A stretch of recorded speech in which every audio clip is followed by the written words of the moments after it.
Hello, everyone, and welcome to LFG, where we find a party to share what they've learned from game making. I am your host, Tina, and today with me I have the developers of Evil West, Andre and Tomac, and I'm very excited to have you both here. Before we dive in, how about we let you introduce yourselves? Andre, would you like to go first? Tell us a little bit about yourself.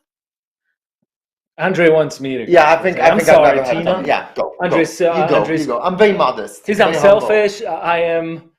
Okay. Anyways, hi guys. I'm Tomac. I've been making games for about 16, 17 years now. I've been in Hogs for almost 5 years by now. I'm really happy to be part of Evil West from the very beginning. It's over 4 years. I've been playing this game 4 years. You're probably going to be able to tell today. And I'm super happy to be here. Thank you very much for having us. Andre? And I'm Andre. I'm the marketing ninja. I've been here at Hogs for nearly 2 years.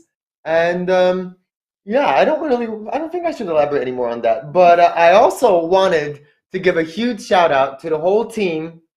Guys, thank you. Hogs. Yeah, Hogs. Represent. So we're representing all the peeps that couldn't make it on the stream.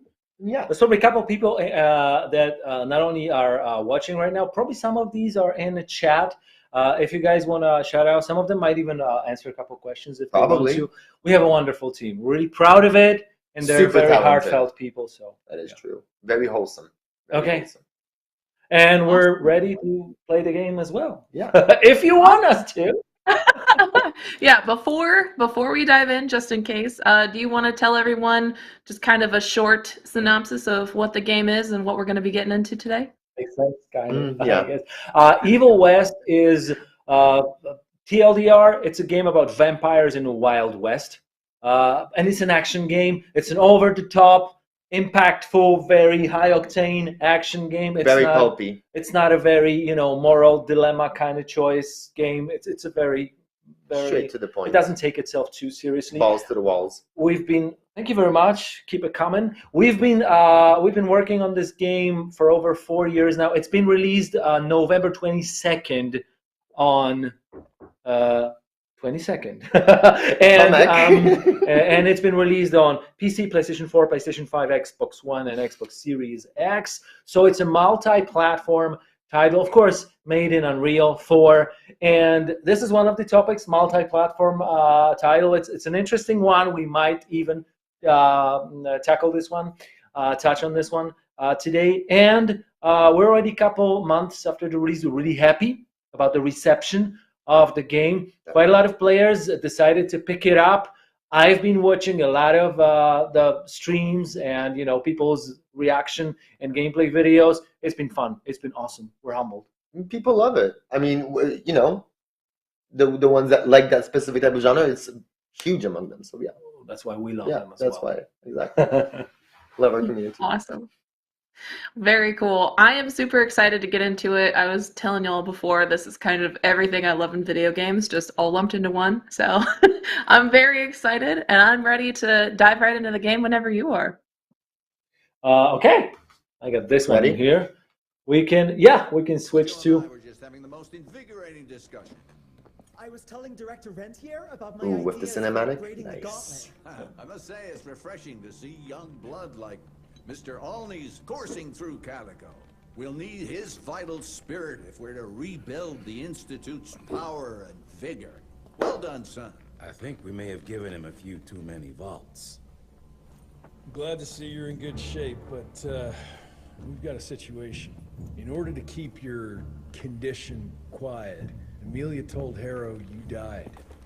He's pulled rank and is sending us out on money-grubbing errands while Felicity's building her army. Harrow's head knows what's right, but his heart is tainted by lust for power and money. It's gonna get worse now that he got promoted. One wrong move and we're dead in the water. The one right move, and you could catch her and end this war. On the subject of moving... You know what? Maybe let's wait for the dog to give the all clear. Want to give the peeps insight on what's going on? Oh yeah, I wonder if we should talk about over cutscenes or what. I don't know. Should we? I mean, I feel the itch to do that, man. But at the same time, it's a lot of work of our cinematic team. I know. We're kind of like ruining it. I don't want to just, Felicity was in your head. Death. Anyways, monsters. This is the middle of the game, so we were not planning to start this from the very beginning of the game. At the same time, we do not have a strict script to follow with this one, so there's just a couple missions that we're gonna play. It would be great to have your questions to follow up on them and be able to riff off of that if you guys want to do that. One topic to start, these are pre-rendered cutscenes, this is what we've used. This is a fairly linear game. We did not need to have a very different character gear represented in a cutscene. It was easier for us that way. So that's one of the things why it was a better solution, of course, for the stability reasons, and they all look the same on all of the platforms, stuff like this. So that's just one thing interesting right off the bat. And I'm going to be playing, by the way, so there will be moments where I will need to focus just a little bit. Let me check. It's on What normal. difficulty are you playing? I'm playing on normal. That's Alright. because of the dev stream. The usually unspoken truth is that wait, guys. There's probably no thing that is more important than loot. So there we go. I almost forgot this. Anyways, there will be moments when I need to focus. I'm playing on normal. Usually, the way that we look at this, hard difficulty is what normal would be for the regular players. This is kind of similar thing when you've played the game for 4 years, like I have. Hard is where I feel is the most comfortable one. That's why we've kind of balanced the game this way. Normal is normal, but for the sake of the dev stream, I decided it would be better to shoot this guy down right here. To play with normal difficulty so that I can, play and talk at the same time. It's probably more convenient. I don't know, man. I found normal super challenging, so... Well, when I was watching the dev stream, it's kind of the feeling that, and not super. It's not Dark Souls challenging. Oh no. But at the same time, I think the challenge is right because we are supposed to be a somewhat challenging game. No, it is. It is, especially. Speaking on of, this is a long encounter. You can take talking at this point. I'm gonna try to not die, and if I die, no problem, I guess. Let's try. If we do have any questions, by all means, more than happy to answer. Well, I've got a first one that I'll toss at you while you're doing your best to focus. I'm just going to throw a wrench in there. What was the main inspiration behind the game? Like the general concept? Was it inspired by any other games or, things like that? You don't want to tackle this one, Andre. You're not going to make it easy for me, are you? I was waiting for you to make a nudge, but I feel like you would. Go ahead. Oh, you want me to say it? Well, I mean, there's obviously some. I mean, this game is kind of nostalgic in the sense that it is kind of from the Xbox 360 era. Yes. Like we don't see a lot of games like that nowadays. I mean, and we felt that people were kind of missing that linearity, that straight to the pointness, where it's just focused on action. And well, I think you guys we pulled it up amazingly. I mean, and people did notice certain similarities to Gears of War, God of War as well. I mean, I even saw some people making references to Devil May Cry. Yeah. These were definitely some of the inspirations because of the fact that we're a really, explosive, flashy type of action game. We also do not. But we as a studio tend to. That's our shtick, making action games. Adrenaline fueled. So this is basically us kind of using all of that know-how we've gained over the last 14 years as a studio. Definitely. Yeah, and but I think what kind of draws us apart from other games is that we don't put focus on the type of combat. We actually encourage people who play to toggle the combat styles between ranged and melee. So yeah, one of the things that we called it rhythm over aim. That's our internal name for the actual philosophy of making the gameplay feel more effective. I mean, making the player feel like he's more effective when he's toggling the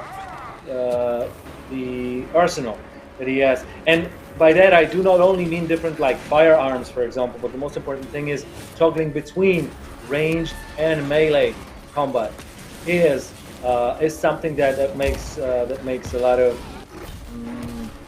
progress, a feeling of progress.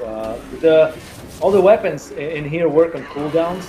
That's probably something that that is worth noting because that helped us implementing this. Guys, this is really hard, guys. I'm gonna be honest with you. I'm trying my best. Okay, Mr. Lead Producer on Evil West. Yeah. It is hard. It is hard. When we had a press day, I was people were laughing at me for how bad I was. But it's just very hard. Like I said, even on normal, I was struggling. It is hard. Oh, I just forgot one thing that I didn't do. It's a debug build, and I usually start because debug build allows me to load any mission without having a pre-prepared save file. I did not want to start from the first mission, so I have my character build in here that doesn't have any perk points spent. I just forgot to do it at the beginning of the nice. shoot, so yeah, a little bit of brag. Okay, thank you very much. So what, you have no perk whatsoever? Yes. I mean, Are you trying to prove something now? No, I wouldn't have loved it. All right. This isn't 100% run or something that you happen to be doing a live stream, right? Wait, actually, I am gonna activate one perk that I will definitely use right now, which is the AOE attack, using the nice. The electrical charges that I have, and a finisher. I mean, you do what you want, but I think the more perks you showcase, the better. I will, you know, just after the encounter. Throwing it out there, you know. All right. And the inspirations for this game is an interesting topic, because one thing is the actual games. This is a new IP that we've created. This is like, we've never done an Evil West game before. But the thing is, apart from the obvious things like, I know you've mentioned that already, Andre, the God of War or Devil May Cry, we also have based on our own experience, which is the action games with over-the-top, approach. We've done a lot of Shadow Warrior stuff, Hard Reset. Even the game that Krakow team is doing, Space Punks, this is a game. This is all of the trillions of explosions on the screen. This is us. This is what Hogs do. Yeah, it's simply our thing. All right, I think I'm almost done with this encounter. Doing great. Thank you very much. Okay. Giants. I can take a million questions right now. now you're in the zone. Take questions. All right. That was fun. I really had fun. It looked fun. Were there any big changes from the start of development to what the game is now? It's a perfect place to ask this question. By the way, it wasn't scripted. For anybody who was thinking about this, this mission used to be one of the very early prototypes that we did. It was the vertical slice. In case you don't know what a vertical slice is, you're doing kind of a milestone, a build, a version of the game very, very early in the development to present how the features look on a very small contained subsections. In that case, it was just one mission. There was one boss, one mission, a subset of weapons, a subset of moves and perks and so on. And we had this, and you could have a small part of the game to polish it so that it would be looking decently and it would represent the game on all fronts, but within a very small subsection. This used to be, I think it was about the end of, wait, one thing I gotta do is spend my points right now. It was this entire mission that we did, and it was about the end of 2019, and it was the thing that kicked a lot of things in motion. One of the things is that we already knew that we're onto something. This vertical slice was super fun. It was great to play it. Not everything was the same. For example, healing worked differently. I'm not going to go into details, but it kind of kicked everything off because we worked on this game together with Focus Entertainment, who was the publisher, and both of us sat down and said, okay, this game is really going to be fun. It's really going to be great. So the vertical slice proved something, which is pretty much the goal of it. You sometimes iterate vertical slice. We were lucky enough to not to have to iterate this one a lot of times. And I'm looking at my favorite perks right now. And apart from this, I'm thinking what else. Yeah, I'm good. I'm good. You use all of them? You want to talk through some of these perks as well? What are we looking at? Sure, no problem. Yeah, see, I've been here so many times that I kind of forgot that people might not be aware. So the actual character progression, it's not a full-on RPG. That's why it's not like we have thousands of these, I don't know, like Path of Exile or whatever you. But we do have two types of character progression elements. One of these are upgrades, and these are for the weapons. So you can spend the money, the cash, we call them bucks, like very creative. In the Like game. the currency. Oh yeah, and you could spend them. I'm gonna buy a couple upgrades. So you can buy upgrades for each weapon separately. Like there's 3 upgrades for each of the weapons. At the end of it, each weapon has an ultimate upgrade, which is usually bound to electricity, almost always bound to electricity. In case of a revolver, that's a blaster that shoots and ricochets bullets. It's really fun. I need this one, right? I love the Tesla punk element of Evil West. The fact that it's just sparks, and you're basically like a walking lightning god. You know, Yeah. 4 if he was in the Wild West, basically. I know what you mean.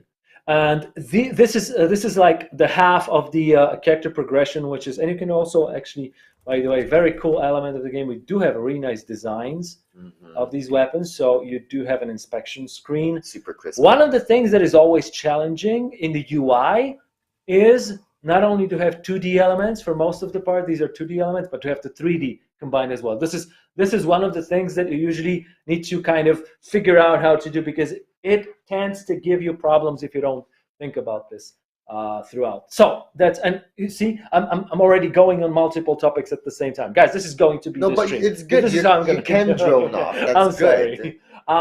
And then the second part of the character progression is the perks. This is not but with bucks. This is the perk points, which you unlock with each level, sometimes in the secret areas. And each of them, they're not directly bound to your weapons, to your arsenal. They are bound to more of like skills that are sometimes from the gauntlet or the zapper, which is the, like, we structured it. Gauntlet is on the right hand, this thing in here. And this is the basic punching device, the raw power, and zapper is the left hand, which is either used to disrupt the vampiric illusion that we call glamour. That's the story purpose of it. And the other one is creating electrical arts. You can teleport to, by the way, like this. You can teleport to your enemies. And the zapper dash. Zapper dash, and there's a zapper pull as well, if I'm not mistaken. Yeah. So there's a lot of combat usage of both gauntlet and the zapper, and this is how the character progression is structured. I don't think it's possible for you to have everything in single playthrough. This game does feature New Game Plus, by the way, but if you collect everything, there's about 70-80% of everything in here that you could get, and then when you start in New Game Plus, pretty quickly you can max it out if you want to. That's I don't know how good of a rundown of our character progression that was, Tina. What do you think? It was awesome. It was everything I wanted. Thank you very much. Okay. Yeah, let me say that this is the build that I want to do. One of the things that I wanted to have with this build is to have the special attack that we call E-combo, like this one. When I manage to kill enemy with this, it generates a pickup of electricity. If you see at the bottom of my screen, right after my health bar, I have these charges, the batteries. The more I have them, the more super flashy and nice explosive stuff I can do. There's a super flash like this. Nice. So yeah, and there's also an supercharged mode that. Hold on, guys. Hold on. Luke is very important. Yeah, that's when Jesse goes from OP to full OP. You just turn it up to 11, basically. Yeah, this is like almost invincible when you turn on. Actually, you know. Wait, let me turn on the, this is a good place to showcase it. These are trash enemies, but at the same time, you're going to see how powerful the actual, how nice it looks. There's a couple of them. If I turn the supercharged mode, each punch is pretty much. Oh my god, I love I also have the supercharged ranged mode. attacks, by the way. it's fun. It's what it's supposed to But be. that's what it's supposed to be. He's supposed to be OP. He's supposed to give you this sense of being this basically demigod. And by the way, lore-wise, I don't think I've touched on that before. I gotta admit to you guys, I was not prepared on how many topics there is to tackle in here during the stream. So, Laura, this is everybody's most favorite place. The loo. Very good. And you have crystals. It's magical crystals inside. Anyways. Is that a metaphor? No. By all right. means, no, not at all. All right. Lore-wise, we're about in the middle of the game where we find a lot of interesting things about who the main villain is. It's a vampire turd girl, by the way. Her name is Felicity. Yeah, this is the masks off moment, basically, of the game. Pretty much. And we are following. See, she's kind of exposing what her real goal in here is. It's not a good thing, of course. She really wants to kind of eradicate entire humanity.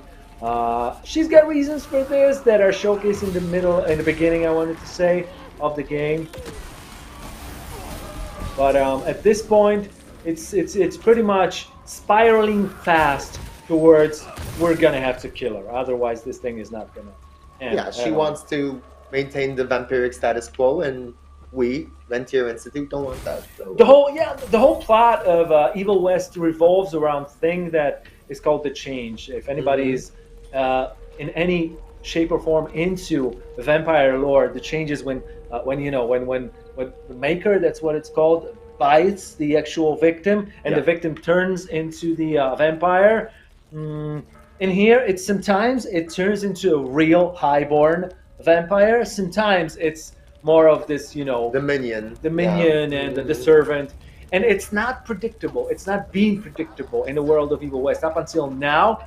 Felicity and her maker, Peter DeBano, claims they know how to control the change. And this is one of the things that is kind of blasphemy in the world of vampires, but at the same time, the high capital of the vampires thinks this is heresy. You guys are dangerous. No. Not even humans think Felicity is dangerous. Even, her own kind thinks she's kind of loose, out of control. All right. This is going to be a moment where she does one of the most evil things in the entire game, and this is the moment where we lose all the scrupuły. We're gonna regrets. I guess some sort of inhibitors towards her. I don't know. You caught me off guard with that Polish word, man. Was not prepared. Anyways, let me Google translate that for you. We don't have any regrets to go after. Humans build empires in the name of progress with no.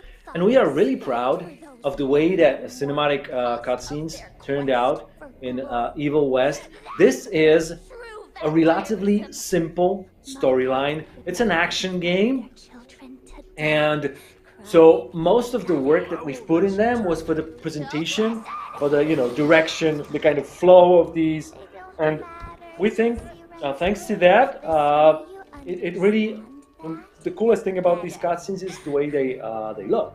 They're really, I was on the mocap session when they were mocapping this scene. This one? Yeah. Oh, it's so much fun. Oh my god, mocap was so much fun. I loved it. Oh yeah, Andre, you're gonna have to tell me. There's 3 big baddies in here. Yeah. Every single time. Wait, I know I'm gonna. So Tomek is now struggling, and I'm gonna be filling it in with. Why don't you tell us a little bit more about that motion capture that you were talking about? Oh well, it was actually pretty interesting because we had voice actors do the obviously the VO, and then we had a bunch of actors who actually specialized in mocap. It was really interesting because they had to literally even emulate the intonation of the voice actor, even though they were Polish, so they were struggling a bit with kind of. But they were not voice actors. They were they were not voice acting. But they were they were just capturing their emotion. But it was extremely interesting just to see how, because it was actually my first encounter in watching it in production. But it was a lot of fun.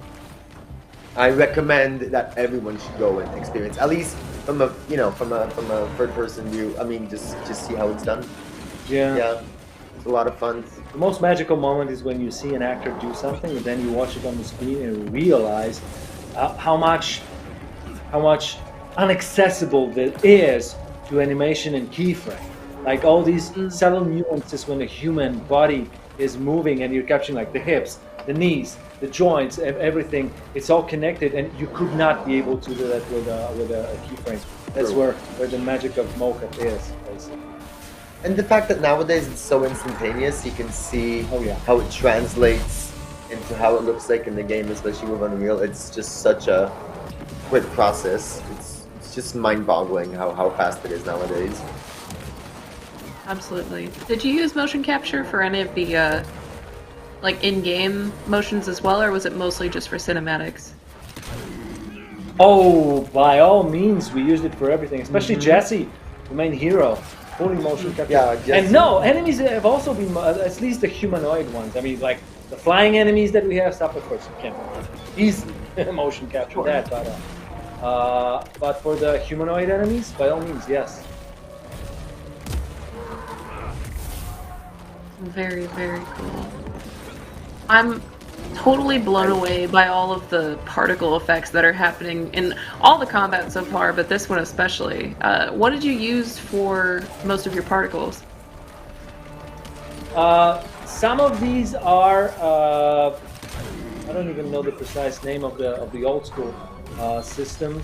But the majority of the combat particles, like not the Enviro ones, but the combat particles. This is Niagara. This is the very nicely looking and very physical, organic. These particles, like if you have this. Yeah, it's very visceral. This is all really. You can literally feel the impact.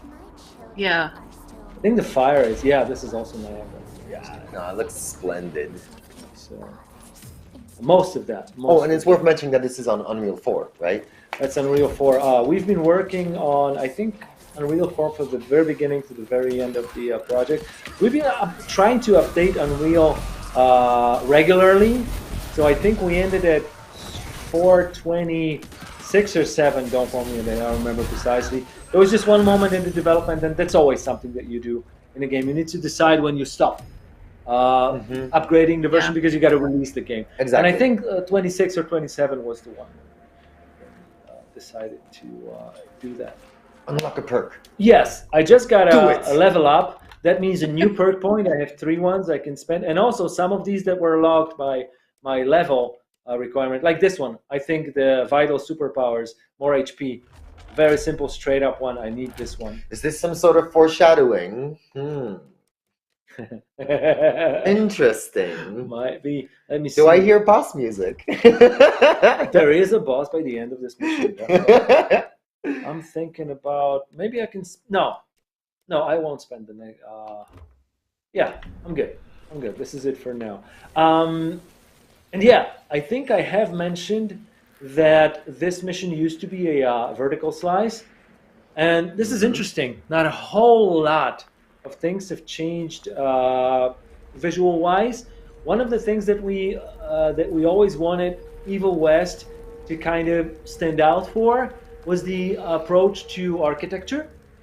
In the real Old West, what they did is they built houses more widely. Yeah, they were more horizontal vertically, more horizontally. We thought, okay, so let's think about.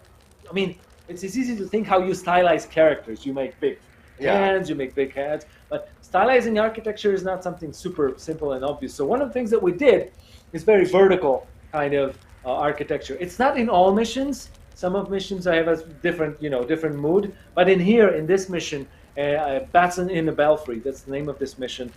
This is very prominent, and there's a lot of alleys, a lot of streets that have this architecture, and I think it looks really fun. It's something. It's one of the things that when we set off on this entire endeavor here, we wanted to make sure that there's places in the game where you take a screenshot True. It screams Evil West. I think this is one of the places that is definitely. Yeah, we get copious amounts of screenshots from people who are just like, oh my god, like just look at this. I'm like, I know who made this game, but it's so exciting to have people appreciate it, and especially since, well, this game really showcases our take on what if there was Gothic architecture in the Wild West. And I think it's one of the most original takes I've seen so far in the game.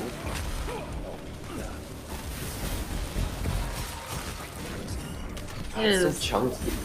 Vampiric Yeah. marinara, I love it. Speaking of style, because it's such a great balance between stylized but also a lot of realism to, I feel like, make you kind of connect to the world that you're looking at. How did you find that kind of perfect balance between realism and stylized? Oh, it was a process. It was iterations. Believe it or not, I actually have not touched upon this, but this is an interesting topic. One of the things that Vertical Slice was vastly different from what you're seeing right now is character stylization. We loved that. It was a really nice take. This guy's name is Gaster, by the way. And sorry, doing a E combo on this guy is so satisfying. I just couldn't keep talking. I'm sorry. So nasty.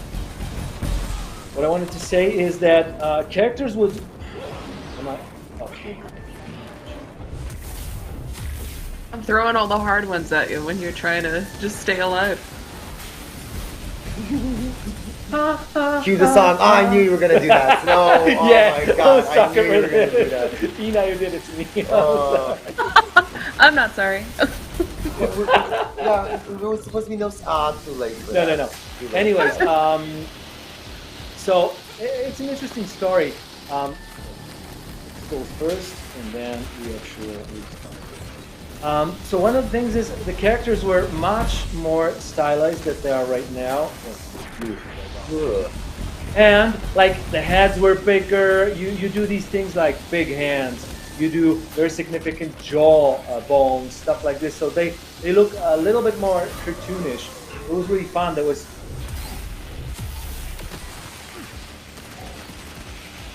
I know these sentences are gonna be broken, guys. No, I laughed for a sec because I imagined like Funko Pops. No, but so we ended up doing this. They were great, but then we thought about the entire game, and we thought about especially doing the cutscenes. And oh, it's done. Okay, great. I can keep talking. And these characters were. It was not easy to convey emotions in cutscenes when they're talking. Like stylized cutscenes, stylized faces, especially faces, have a little bit less detail, especially on textures. And when you're animating facial emotions, for example, this was tougher to convey. That was one of the reasons, not entire, but one of the reasons why we decided to tone down the actual character stylization a bit, and why eventually right now they are a little bit more realistic. Still, if you look at some of the characters, their hands are still bigger, and there's still a significant degree making a puzzle right now, which is still, there's still a lot of the feeling of stylization in this game. It's just, believe it or not, you're probably not gonna see it. I wish we could release the vertical slice video. Maybe that's gonna happen. We'll see. But yeah, I don't have the actual video from the old build for you guys. You're gonna have to take my word for it.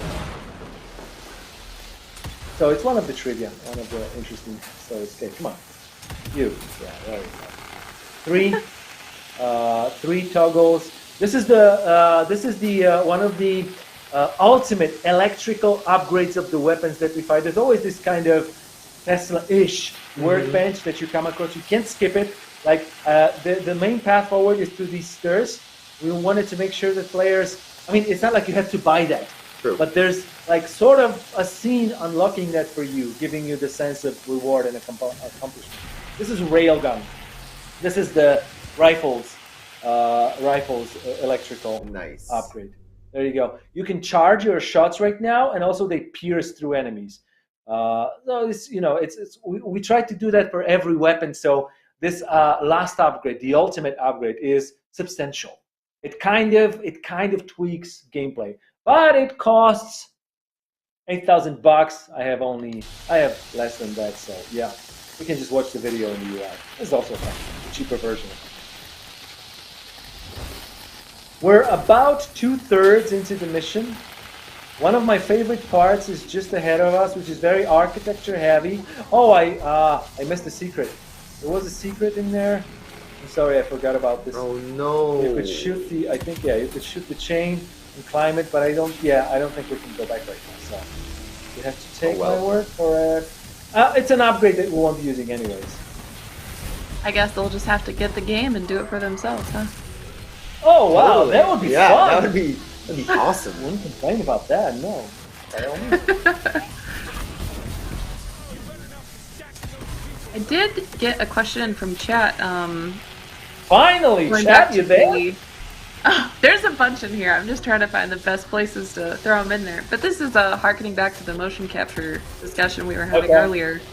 Flufflepimp was wondering, wonderful name by the way, Nice. how you were able to get the motion capture in a state that was workable for the game. Because they were saying that most of the time recreation work is needed to kind of smooth things out and make it usable. But they were wondering how you went about it. Of course, it's iterations. When you motion capture stuff, you got the raw recording, which not only has a lot of errors, like you need Super janky. It's super junky. Like Candice, I won't be able to do it because I have a real body, but Candice like upside down and whatnot. Yeah, it's actually really funny to look So at. that's the third thing. That's the first thing that you do. This is basic stuff to actually make it feasible to see it in the game on the skeleton of your character. And this is just the beginning. Then the next thing, and probably the most important one, is the actual. I actually have an idea that I can show you. Is the actual balancing of that. So, like, we have a basic 5-hit combo. We wanted to get the feeling that all of these are different, so we recorded this combo. But then you need to make sure that they transition from one another. Like, you can stop the combo on a 3rd strike, and when you start again, it's from the first one again. There's an upgrade that actually makes you not reset that, but this is off topic. And the other thing is the actual attacks that you match with one another. Like we have this AoE. Of course, you need to tweak the speed of the animation. The actual actor probably didn't jump that much forward. He didn't need to. So like you move that by hand, basically. And the other hand is, of course, you have the wider context, which is you have this attack and then the second attack. Oh, there you go. And then you have the second attack, and then you need to match these together. True. So, just fixing the errors in motion capture is just the beginning. This is just, tip of the iceberg, I would say. And it's fun. It's really, you learn something every day. Yeah. I got another question here from Cybershell Rev, and they wanted to ask, how do you maintain confidence in the vertical slice without feeling the strong desire to expand the scope? Good old scope creep. You don't. You definitely don't. It's a struggle, everyday struggle. It's fighting the urge, isn't it? It is fighting the urge, and trust me, the game was supposed to be maybe twice the size that it is right now. It's with every project. Just when you had to cut stuff out because the later you go into development, the more you realize, the more it hits you that it's not possible to deliver everything you had in plan and still have it feasible in the quality, within the budget, and on the time. So I don't have a good answer for you guys. I'm sorry. This is life. That's just the process verifies what is and isn't feasible. This is one of my favorite places in the game. It's also the reason why it's featured in the main menu of the game. This whole street, it's a quite long and narrow street. It's burning. It features this iconic architecture. Yeah, hashtag mood, right? Oh yeah. And since we are talking Unreal right now, one of the challenges that we faced in here was initially it was just one long fun street, but then we needed to kind of stage this encounter so that it spawns in waves, because players could very easy, and shout out to our QA, by the way, they are the guys who find this stuff out. Players were able to spawn like 50 enemies at once, and you can only imagine how easy that is for Generation 8 consoles, for example, to handle. So yeah, one of the things was staging this encounter so that the enemy spawns, the enemy waves of the encounter are streamed in a certain way so that it's is just too awesome. I just can't fucking do this thing. Yeah, it's so they are spawning more in mesmerizing. waves right now than they used to previously, by the way. That's basically the bottom line to what I was doing. Just a trivia, one of many. Supercharge, bro. Supercharge time. There you go, bro. I wanted to save it for the boss, but hey, you asked for it. Ooh, wow. That is very helpful for crowds, for sure. Maybe I can still get enough energy pickups to fill my batteries. Oh, you nearly got it. Yeah. There you go. There you go. Yeah, I actually built my character during the stream. I used the perks that actually make it more efficient. And if I have multiple enemies, which I do right now, and I use the crippling rod, and then I use the AoE, it kills many of them at the same time, so it fills my batteries, even further. If you play effectively, you can sustain a steady flow of electric pickups and charges. But yeah, the game encourages you to do so, so that's what's cool about it. Lore pickups. I don't think I've mentioned these before. So apart from the cutscenes, and we've talked about these already, there's actually a whole backstory of the entire world that is being told through things like this. Shout out to our narrative team. Oh yeah, shout out to out. the narrative team who wrote these. They even translated these to Polish. We did both English and Polish. The other languages is where our publisher helped us with. And you can listen to them, they have voiceovers, and you can also even go to the menu later on, and there's an entire section of these. There you go. Which Yeah, as long as you collect them though. Yes, of course. Like, we missed a couple of these, and you can still re-listen to that stuff if you want to. So, and there's something for I forgot to mention. There's a collectible element to this. If you look at, there you go. If you look at the bottom right, there's a number of lore pickups. I got 3 out of 6. There's a number of secret chests. There's the one that I missed, and there is the number of box pickups. And if you max it out, they all start blinking gold, which means you have the mission maxed out. There is an achievement and trophy for doing everything, by the way, for all these completionists. We want to be nice to people, so we're telling them how much you're missing. Right. Who wants to see the boss fight? And who wants to see Tomek dying a lot? Yeah, now it's gonna become like dying galore, basically. Yeah. So you have to make it look like it was all scripted, okay? Okay. Before that, I do have... Go ahead. Wait, question. I have a question for you, yeah. How many people were on the team that ended up working on this? Chat is going crazy about how beautiful everything has been so far. Thank you. We appreciate that very much. At the top moment, at the peak, there was about 150 people. But mind you, this was the moment where the rest of the Warsaw team has finished Shadow Warrior 3. Yeah, so we could kind of, make a Captain Planet kind of thing at the end of Evil West. But before that, it was almost 100. About 100. Sorry. Stay hydrated. Yeah, I just talk too much. You have to stop me, people. No, it's good. It's good. Just drink as well. Okay. This boss is tough for me because it makes you, almost forces you to use blocking, parrying. This is a mechanic. It's a thing in here. I'm crap at this. I really can't do this. So that might be the reason why I'm going to be losing health real fast. And he's got the moves, guys. They're almost Lovecraftian, some of these monsters. They're super freaky. Like, the fun thing about vampires is they have the human form, and they always have their own true form. Exactly. Which is like, you could go as crazy as you want. Yeah. All right, that was good. No. There you go. I blocked 1 out of 3. But I can use supercharge. So on normal, it's possible that I won't die that much. On hard, that would be quite a couple of deaths. These what we call blood clones. They actually follow you. There you go. Yeah. They actually follow you. Barely. They follow you, and they when they touch you. Oh, will I make it on time? No. Okay, try to shoot me. It was way too close. Oh, he's gonna shoot me. Wait. No.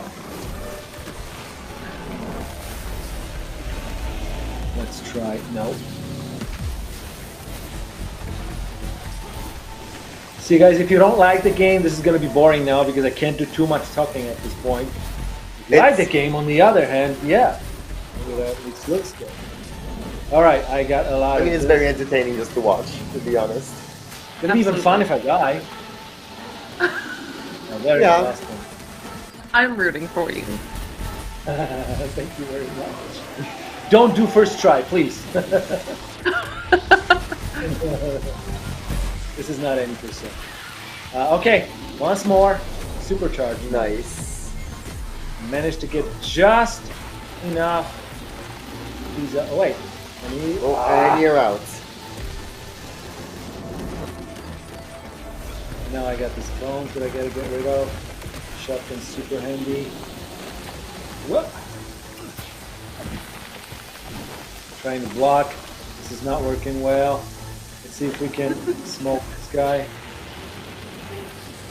I love the lighting in this game as well. It's just so Oh, it's almost second phase. He starts putting up walls in front of... Oh, yes! I need these. Thank you very much. Can I? Yes. All right.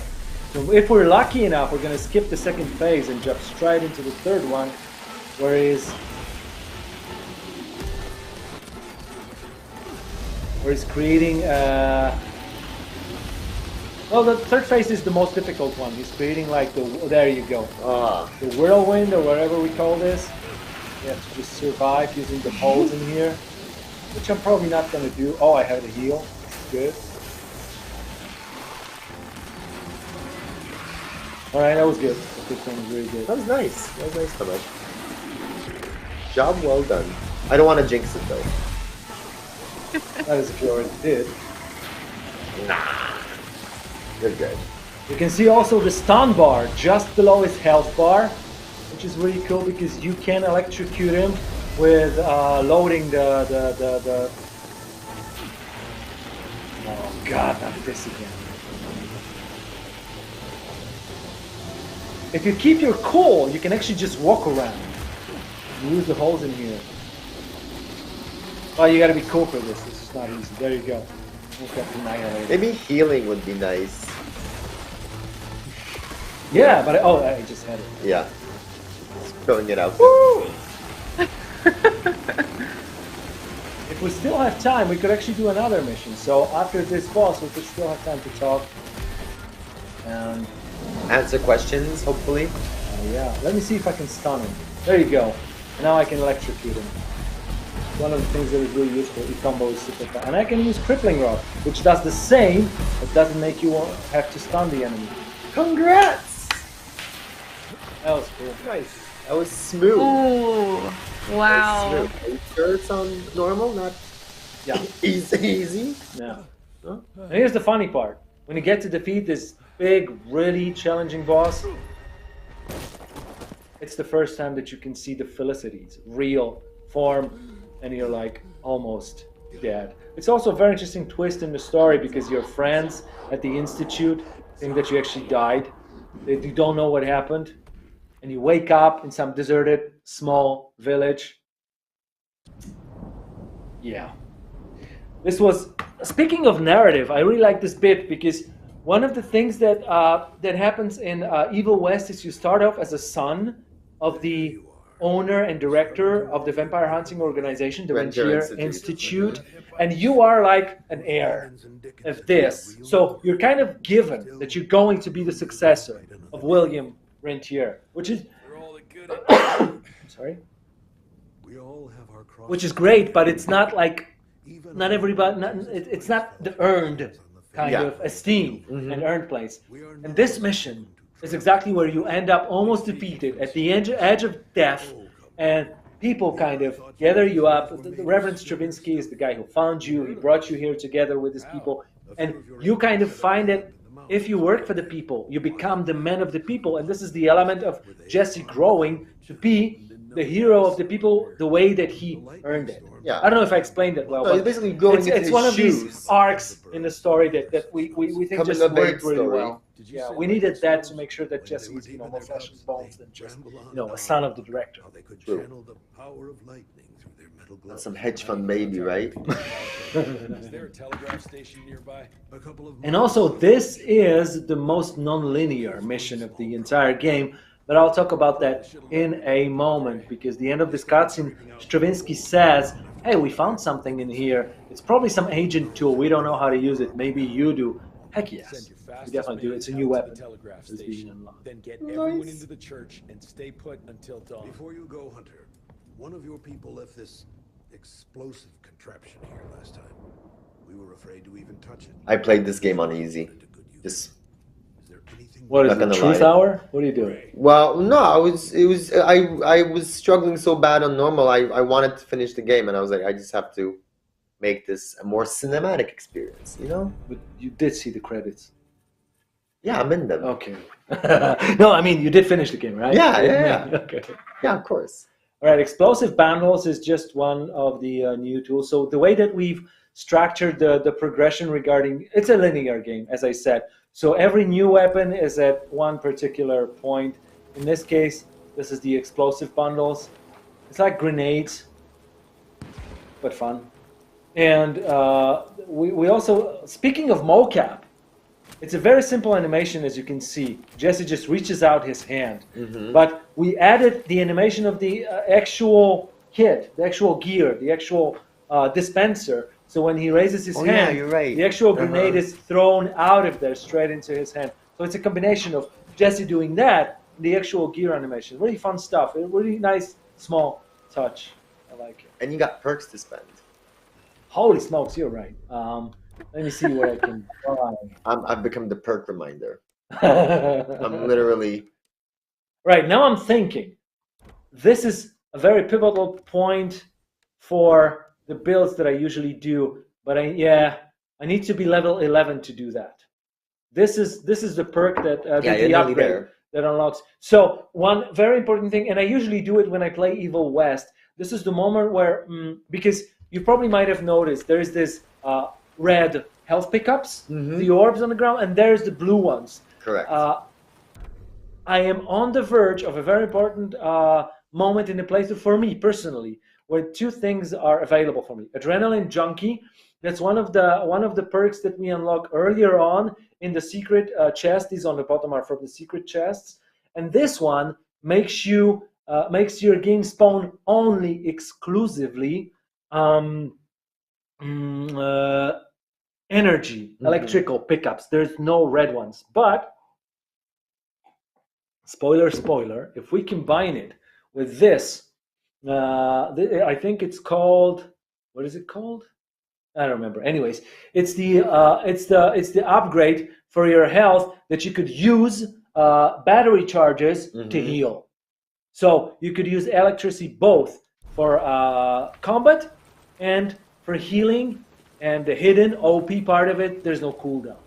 Synergy. You can still heal with healing, but when healing is in cooldown, you can use energy to heal. Really fun. One of the enemies that was introduced in one of the earlier missions, very unique, is going to spawn in, I think, second wave of this one. Oh, I shouldn't have done it. This was stupid. Because these are the exploding enemies. I should try to get them. I'm just so used. There you go. What is it called? Hive Crone, I think that's the name of the enemies. So shield and these kind of nests. And He uses his shield, there you go, to shield other enemies. They're invulnerable towards any range damage, as you can see right now.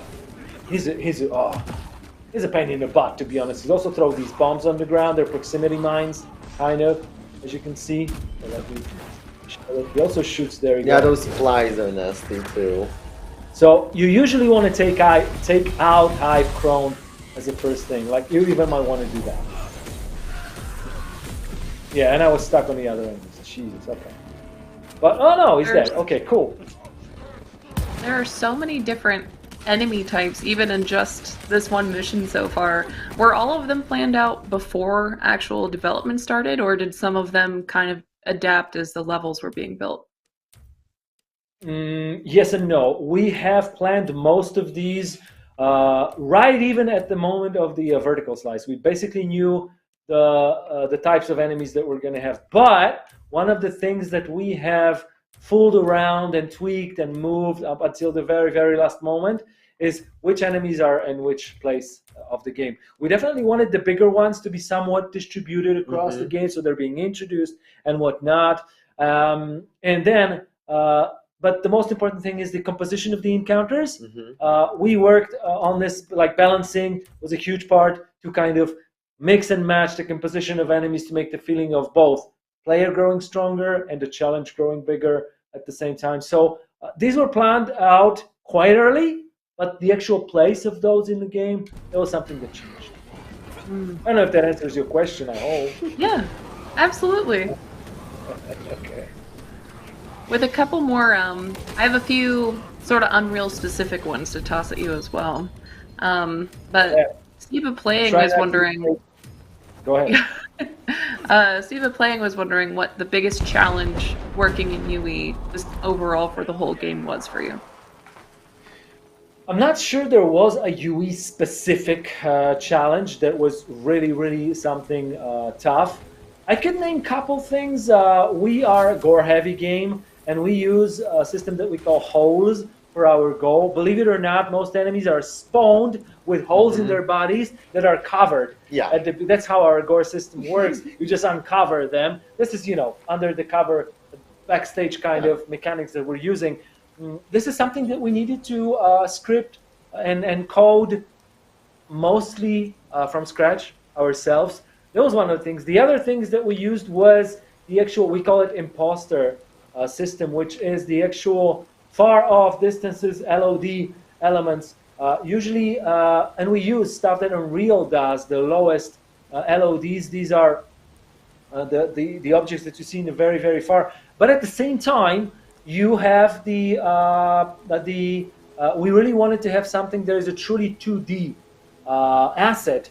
And this is something that we have added on top ourselves. And we kind of ended up using both. So some of the LODs are still the typical lowest level LODs that Unreal can do. But some of these is our handcrafted imposter kind of assets that are purely just plain 2Ds. And I think one thing that I also wanted to mention is decals. But that's after my sip. Hydration pit stop. Because of the way that blood and of the amount of blood that we have in a game, making decals on characters, on moving and skinned characters, this is something that we also had to work on ourselves a lot. But that was just the regular stuff. This is what we do for most of our games, so we were not too surprised on that. One of the things that was a very important feature of Evil West, maybe not the most important because it's a primarily single-player game, but the multiplayer in this game is something we are just not that much experienced in, and that was probably by far the biggest challenge in itself in Evil West. But I don't think it was because of Unreal. I wouldn't say that. It was just because we just needed to get our footing in working on multiplayer. Well, yeah, and Evil West was created so its main focus was kind of put on the single player experience. That's what you guys wanted to, what we wanted to showcase mostly. For sure. That's actually, there's another question from chat that's kind of a good follow-up to that. Sparky McSparks was wondering if the game was built with co-op in mind at Vertical Slice, or if you had to kind of retrofit systems to support that after the fact. There's two answers to this. politically correct one, yes, is of course co-op was always the part of it.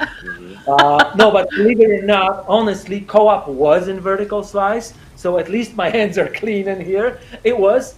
No lie detected.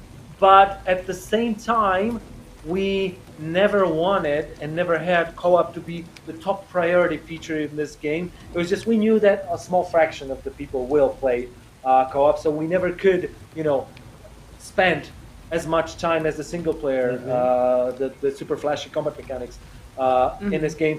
So at the end of the day, and this is always what's going to happen, we ended up with underestimating co-op. There was elements where we just, did underestimate the amount of work on this. So this is bound to happen, basically. So we did know that co-op would be there, but it was, we just set ourselves at the tragic trajectory where we just were underappreciating the amount of work, underestimating the amount of work. Let me try to use a cannonball, one enemy into another one. This is always fun. Oh, I think that missed. No, you still got the damage in. It happens.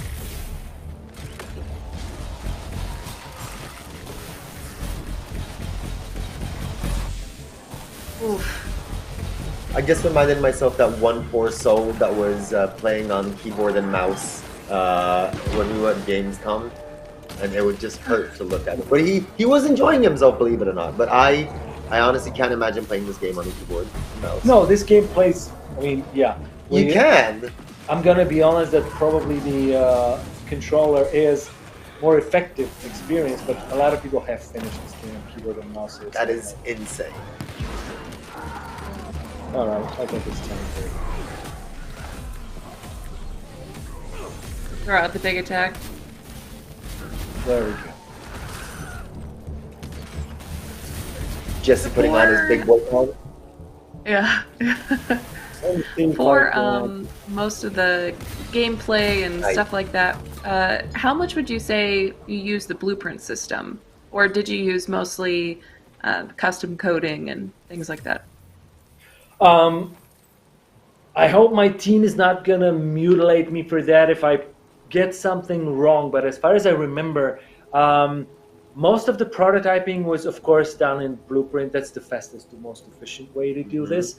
As for the combat mechanics, a lot of that we wanted to have in code because of the sheer volume of these things happening at the same time. It just works faster if you hard code them. Once we nailed the actual, intricacies and balanced them out, because before them it's easier to work in Blueprint.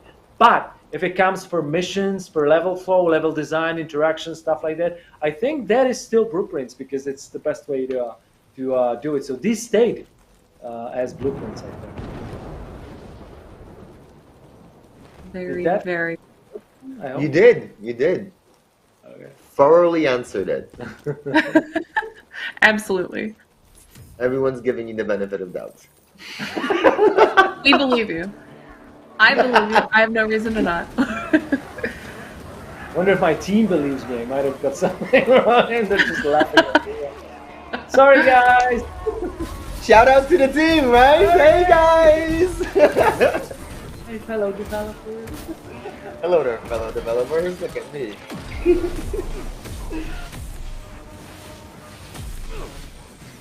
Okay, where am I stuck on? Wow.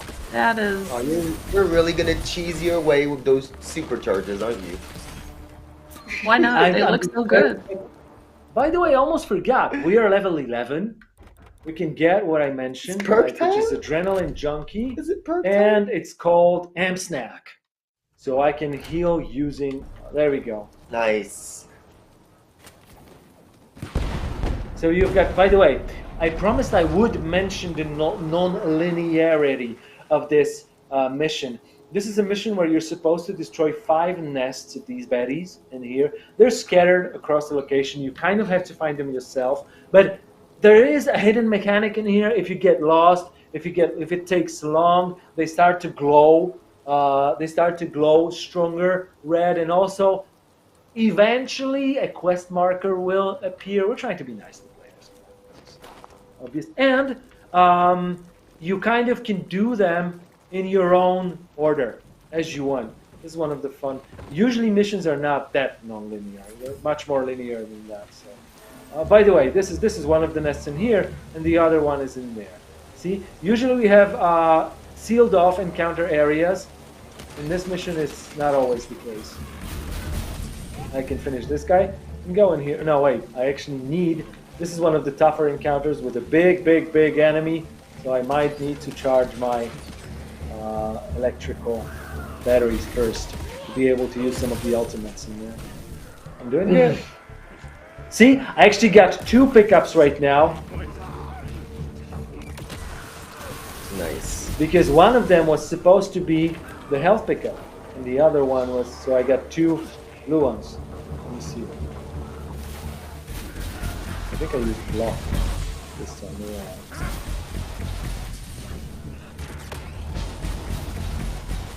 Alright, I'm fully charged. We can go to, hey, just you. We can go to the next encounter in here. As I said, you can tackle them in any order. The flow of the mission is do 5 of these, and at the end you need to get back to the church where it all started, basically, and then you fight the ultimate encounter, which is the toughest one in the entire mission. And this is probably the one that is going to take a couple minutes to finish. I'm probably even more prone to dying in this one than I was in the boss fights. It's possible. So there will be blood. Okay. Jesse's blood. Oh, yeah. This is a big guy. He not only is very tanky, but also he can spawn small enemies from time to time. So it's kind of, yeah. Let me start with this one. As you see, flying enemies are really cool because I can use them to get a lot of the charges. And you see, I already have the next charge of my super. There you go. You've gotten way better at this game. I remember our first dev streams. I don't mean to, you know. Go ahead. I'm ready. I'm you know, listening. I'm just saying. I'm complimenting your game. It's nice. You know, you're having a lot of gamer moments. It's been like this for 4 years, and I had fun playing. Oh yeah, it's always fun. Yeah. I'm a meta gamer. I don't mind if I die. I just play for gaming, you know. So we've got what? We've got. Wait, let me hold on. 2 out of 5. A few more nests. I think we should have 3 out of 5. Anyways, this is one of the secret chests in here. Oh, I forgot to throw a dynamite in a nest. This is how you actually finish the encounter. I wonder if I missed some of these. I don't remember. Anyways, guys, we're gonna be running around this mission like crazy because Tomek has forgotten something. This is usual. Okay, so it's 3 out of 5, as you can see right now. And I don't even remember what was in the chest. Was it the skin? I almost forgot. It was the ghost revolver. There you go. I almost forgot to mention that we have character customization items. You could dress in different things. Very nice. You know, right now Jesse is super chic. Slick. Oh, very chic. Ooh. Yeah. Or homage to one other game that we did, Blinking an Eye. The kind of dragon-looking skin. Shadow Warrior? Ish, yeah. Ish? So this is the one that we were giving out for all the guys that did pre-order. True. Very cool. Pre-order skin. All right, guys. All right, folks. Let's go and finish this. I preferred the black one. The ghost? The ghost, yeah. The wannabe Matrix style-ish. Yes, but we don't have the entire one. But yeah, okay, no problem. Whatever tickles your fancy, Andre. I think, yeah, there is the nest that I want to destroy. Oh, I'm almost ready to shoot somebody, but there were no enemies in here. Okay, it's a good habit in this game. I'll take it. There There are so many particles in this, which is amazing. I personally love that so much. But how did you manage to get that level of particles and effects in there without bogging down performance or degrading visual clarity? Shout out QA, technical art, and VFX team. Iterations, Tina. Iterations, iterations, iterations. It was crazy. And trust me, like, there's the scene in Matrix 2, if I'm not mistaken, when Morpheus needs to talk to everybody because the night is darkest before the dawn. That's the moment in every game where you think you're not going to make it. There was a moment where the performance was really lagging down because the amount of awesome sauce that we had in a combat, and we thought, how the heck we're going to do it? And then people just, sat down, worked a couple weeks, and we optimized it. A couple months. I don't want to go into details here, but yeah, it was just a lot of hard work. It was a lot of hard work, right? Because, in the beginning, when you're prototyping stuff, you have a lot of these particles and, whoa, this is cool, you did it so nice, and so on. And then you have all of these at once. Yeah, exactly. And all the prototypes just jump in When and, they layer up. whoa, okay, we're not going to handle that. So yeah, this is where the ending element of optimization. And it was one of the challenges. Once again, shout out to all of the teams involved in this. It was a lot of work. Shout out to all our lovely hogs. Oink. Okay. That was fun. Oh, All last right, you know what? nest. I'll do it. Yeah, this is the last nest. Is it the last one? Isn't it? I thought it was. It's good. I'm almost invincible when in the supercharged mode because they exploded in my face and I was like, whatever. So is it? Yes. I am prompted to get back to The church. right now. There's a couple of secrets that we've missed, but probably not going to be. Well, we don't want to, spoil everything for the viewers. Also, it would be a little bit boring if me going to every little place. By the way, you can respec your character whenever you see this. There's one in the hub. Believe me or not, this mission actually does feature a hub. But it's not between every missions that you get to visit the hub. Between the previous mission and this one, as you have seen, you kind of get almost killed and you're found. There is no hub visit. So we put one of these in the mission so that you can respec your character whenever you want. So there's trying to be nice to the players, as I said. All right, I'm going to be struggling here, choking. Andre, we're going to need your help to make it a show. Well, you're not dying yet, so that's good. You got that going for you. I'm always teasing you. Oh, you already used supercharge? I will be needing at least 2 or 3 supercharges. Oh, you got the vampire to commander. Oh Lord. There's a hard one in here which I gotta. Wait, I think I will use supercharge first to deal with the leechers.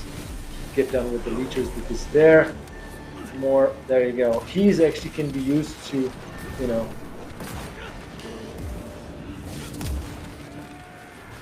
let me see. I can use this. Then I can use fire. Oh, Nice. Jesus, the exploders. Oh, no. Oh my god. Now it just got super hectic. But the most important thing is I can heal with, there you go, with the, come here, the blue things, Jesus. Yeah, with the blue thingies. That was the word I was looking for. With the batteries, with the electrical charges. I think it's called charges. What I love about this specific fight is that you're basically encircled by bats. And This it's is a small area. It's just, oh my god, it really does it for me. Okay. I know it's not the last part. This is where the nasty surprise is. I know there's going to be probably next opponents that are going to spawn in here. So I'm just, trying to play it safe, play it cool. I know the game's probably going to throw something at me. But in the meantime,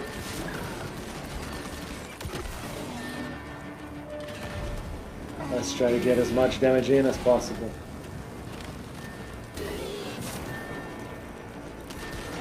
Do you have a favorite enemy type? Andre?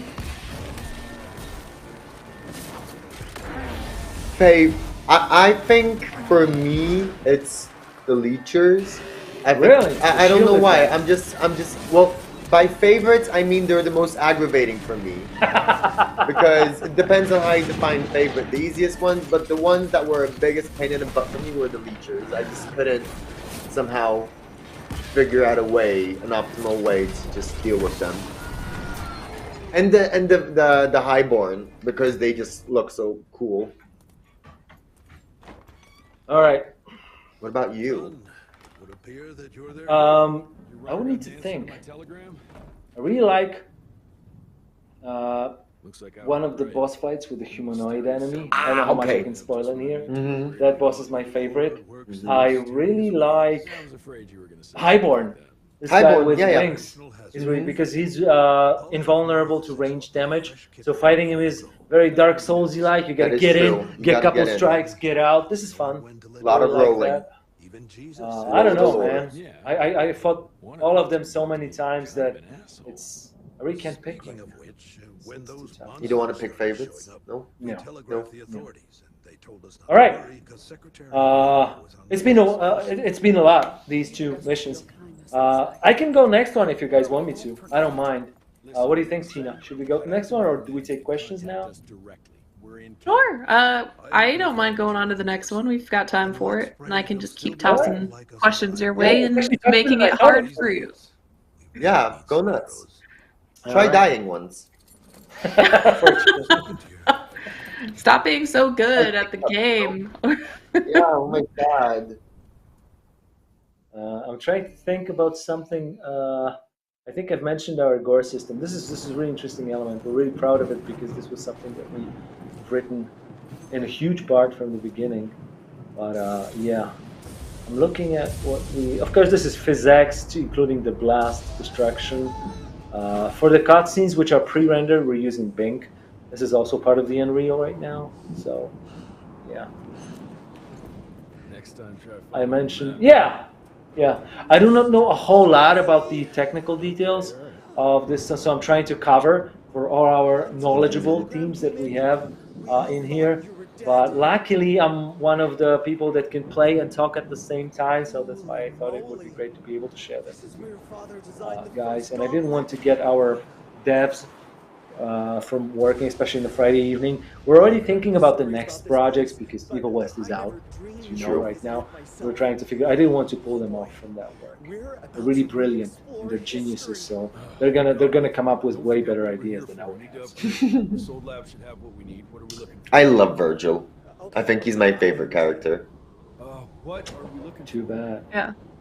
You know what happens. No, I know, obviously, but spoiler. but yeah. still, but yeah, Virgil was English for Which the, is the great. wholesome one.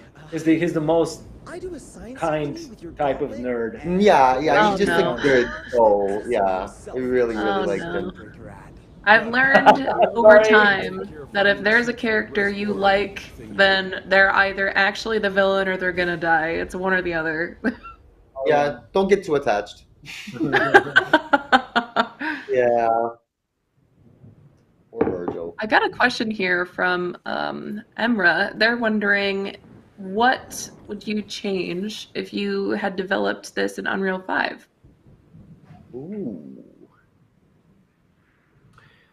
The reason why this is a very tough question is I, or specifically the team, would at least need to have developed a game in Unreal 5 to know what is different. Because right now, Unreal 5 is like a gold mine of great promises, which we all want to see and come true, but Hawks have not made a game in Unreal 5 yet. So, you know, it's more like which of these nice and shiny tools you're going to use to what potential and extent. So I don't know what we would have done different should this be an Unreal 5 game. It probably would have looked much better. That's obvious. Yeah, because obviously. technology advances and Unreal 5 allows for much more in that front. But I can't tell you, for example, what gameplay different would be. I don't know. I really don't know. That's something that we'll probably be able to talk about in a couple years when we would have hopefully finished an Unreal 5 project. Yeah, All right, for one of sure. the scripted sequences Oh, I like of this. Cartwright. Yeah. Oh, I will switch It's our to take on Indiana Jones. kind of, yeah. You need to be able to aim at the time before you hit an obstacle. There you go. Whew. There's 2 of these in the entire game. They're slightly different, but it's always a roller coaster. It's one of these things that you put as a game developer to make, a break in a routine. So it's something different. Even though it's heavily scripted, it's on rails, like literally. It's something that keeps you occupied. If you die in here, I'm probably not going to do it because it doesn't make sense. But if you die in here, you just start the entire thing over and do it straight. So it's a different kind of exotic type of gameplay that you sometimes need in a game, in a level flow, in a level design, to make sure that players are not just arena, puzzle, Yeah, arena puzzle, exactly. There you go. And this encounter, yeah, not an easy one. Yeah. Okay. The interesting thing about this encounter, I don't think we have seen these guys before. In the stream, of course, because they've already been introduced in the game. But there's going to be these ones, and there's also going to be a bigger enemy that is scripted in a very nice, interesting way, because he starts off by standing on the elevation in there, and he throws webs at you. He's kind of a spider infected type of enemy. He throws webs at you, and once you progress this encounter far enough, when either his health is low or he's the last enemy remaining in the arena, he jumps to you. Normally he's an enemy, just part of the encounter, but sometimes from time to time we wanted to give a little bit twist on that, and we added these extra exotic kind of appearances of certain enemies, not all of them, just some of them, where they kind of work differently. And this guy just basically starts up there and he jumps down to become the regular version of himself later on. So that's one of the things that we... And by the way, these guys are ranged resistance. As you can see, they avoid the shots. Super... Ugh. But they're not resistant to melee, so you can always cannonball one into the other ones. And they really don't like fire. Which is cool because you avoid the effect of enemies seeming to be like like sponges, like just you toggle your style and instantly you manage to defeat them, right? Oh, I almost forgot they can buff themselves. So one of them just howled, and the other ones turn kind of pinky purple, and they're much more badass. Alright, let me see what I have. There's this... Was he more badass though? Well, he deals more damage. I had like 5% health. Wait, there's gas turn. I need to get... Oh! See? It's coming! Ah! Narrowly. Maybe I can... Oh, I can't beat that. Thought I would be able to, so I'll take the Stalker.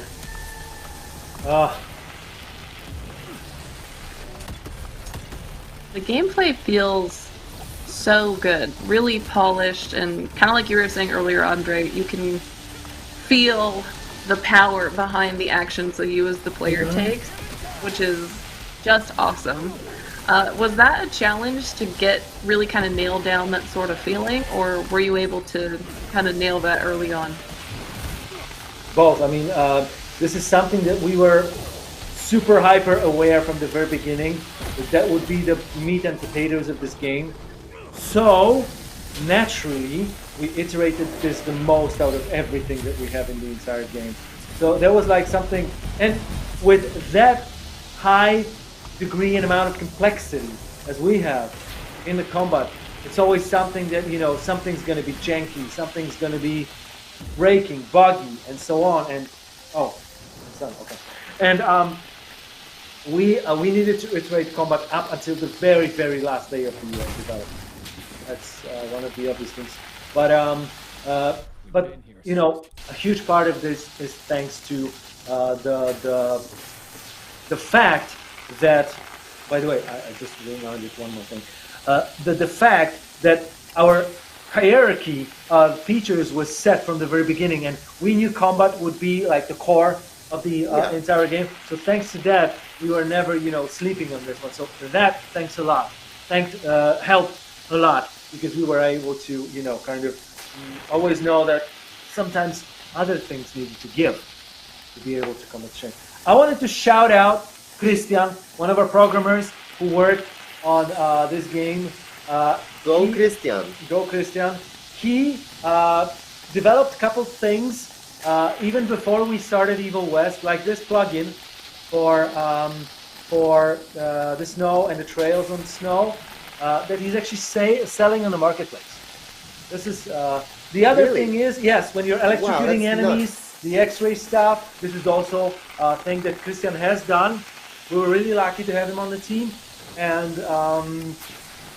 you can actually get these on the marketplace. How more of a proof of concept do you need than the fact that it's actual ship game? Wow. So shout out to Christian. That's nuts. Love. That is awesome. I'll have to Well, see I if also I can wanted to reiterate that, this is kind of constitutes our DNA, action, combat. So it's natural for us to have the know-how and the sort of urge to focus on it because we want it to be, it's our fort and we want it to be our fort in games that we make. So. Yeah. Also, it helped a lot that the game director, there's always a person who needs to, at the end of the day, make sure that certain priorities are above other ones, even if he's not implementing the game himself, is a person that probably played the game one of the most, hours that he had in the game because he was playing it hours every day. Maybe QA is the only group of people that play the game more than himself. So that also was one of the things. Oh, I need to change. Yeah, that helps. That helps. That helped a lot in having the feeling that we kind of always could shuffle priorities and know what's more important because it always came down. Like we even have this habit of when you want to prototype something, when you prove that your idea is good, let me play it. Mm-hmm. We don't approve ideas on paper. It just doesn't work. That makes sense. If you had to go back, this was a question pulled in from chat from Sparky McSparks again. I'm wondering if you could go back and start the game from scratch, knowing everything that you know now through the process of development. Were there any tools or workflows that were invaluable that you'd either lean more into or try and utilize earlier on?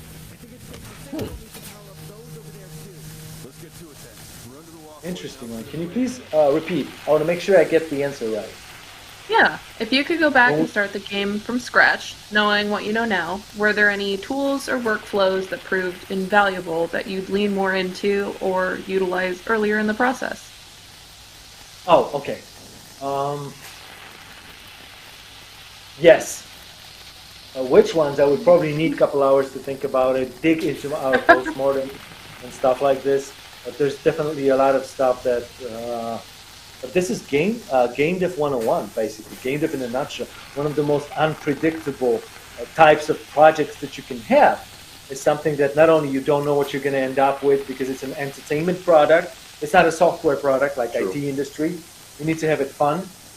And fun doesn't always mean done. So the paradox of fun versus done is something that you stumble upon on your daily work. And there's probably a lot of stuff that we realize we could have been so much better off if we used some pipeline, some tool earlier on, but we didn't. It's just, it's almost as if in life, Tina, you have to make sure that you don't regret things that you have not done because you can't go back in time. So we just had to. Okay, yeah. I was not expecting it to go that way. Now you're making me ponder about my life decisions. Very existential, I work in game dev, so I'm fulfilled. I think I chose the best path. I'm living in the best possible timeline. I didn't want this to be philosophical. But it is a life metaphor anyway. So of course, there's a lot of things that you might have done differently. But then it would be a different game because you would end up in a situation where you have the tools, or you have the pipelines that make it more efficient for you, and you're tempted to do more content, and you end up with different kinds of problems. No, so yeah, you never know. Okay, so we're going down the rabbit hole. All right, yeah. all right, all right, all right. It totally does not answer the question, but I hope it will help you in your game dev endeavors.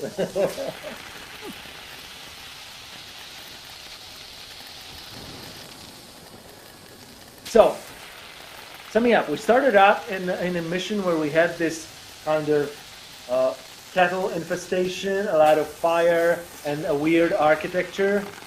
Then we were in the Man of the People mission that was all rainy and less linear. This is a totally different environment with a lot of mountains, a lot of electricity, and snow. The code name, the working title of this mission was Tesla, of course. It's like, devs need one word. Tesla. It's not going to be, it's lightning in a bottle, that's the official, and because it's a story name, which fits perfectly, but you know, when developers play this game today, yeah, can you fire up Tesla for me?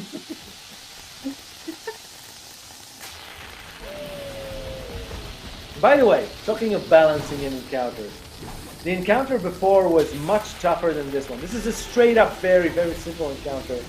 Don't do that. With, it's just 3 enemies, and you need that.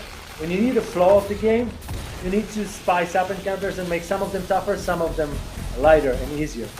So this is one of the reasons why, you know, not all encounters have to be tooth and nail. Oh, that was a nice dodge. Oh yeah, he actually can dodge. Yeah, he and dodged he follows that. that up with crazy. stinging you with the spikes.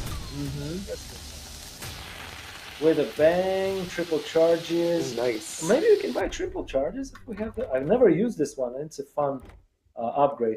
Do we have cash for triple charges? Or we do. Can you afford it though? Yeah, I actually, I have 13K, man. That's quite a lot. Oh, yeah. I'm thinking maybe instead of that, we could do some electrical upgrade, like railgun. You guys want to see how railgun looks? This is an expensive one. Oh, that looked nice. Show it, showcase it. Yeah. Just I have 3 perk points. Let me see. The exploding barrels have wider radius. This is a cool one. I'm not using a lot of the midair mechanics, so maybe in here. Oh yeah. I think I could use this one. Every pickup that I pick heals me a little bit. This is cool. No, boom balls. I don't need boom balls. I do need, when I'm entering the supercharged mode, I release a blast. Nice. That deals additional. Okay, let's take this. All right. The railgun is, wait, this is railgun. It's really cool because one thing is, oh, by the way, we're talking game development. This is the problem that a lot of people won't know you're going to face when you're doing things like this. So, our initial thought, hey, one more trivia for you guys. Our initial thought was, really nice, electrical upgrade. You can charge your shots right now. And it deals more damage, it pierces enemies. But what it did require in the end of the day is, initially, when you have a rifle, you can shoot by just tapping your trigger. When we have this mechanics, it means that the actual shot is on the release of the trigger, which technically means that the shot is a little bit later. Yeah. For a tight game as this one, to some people, this is a no-no.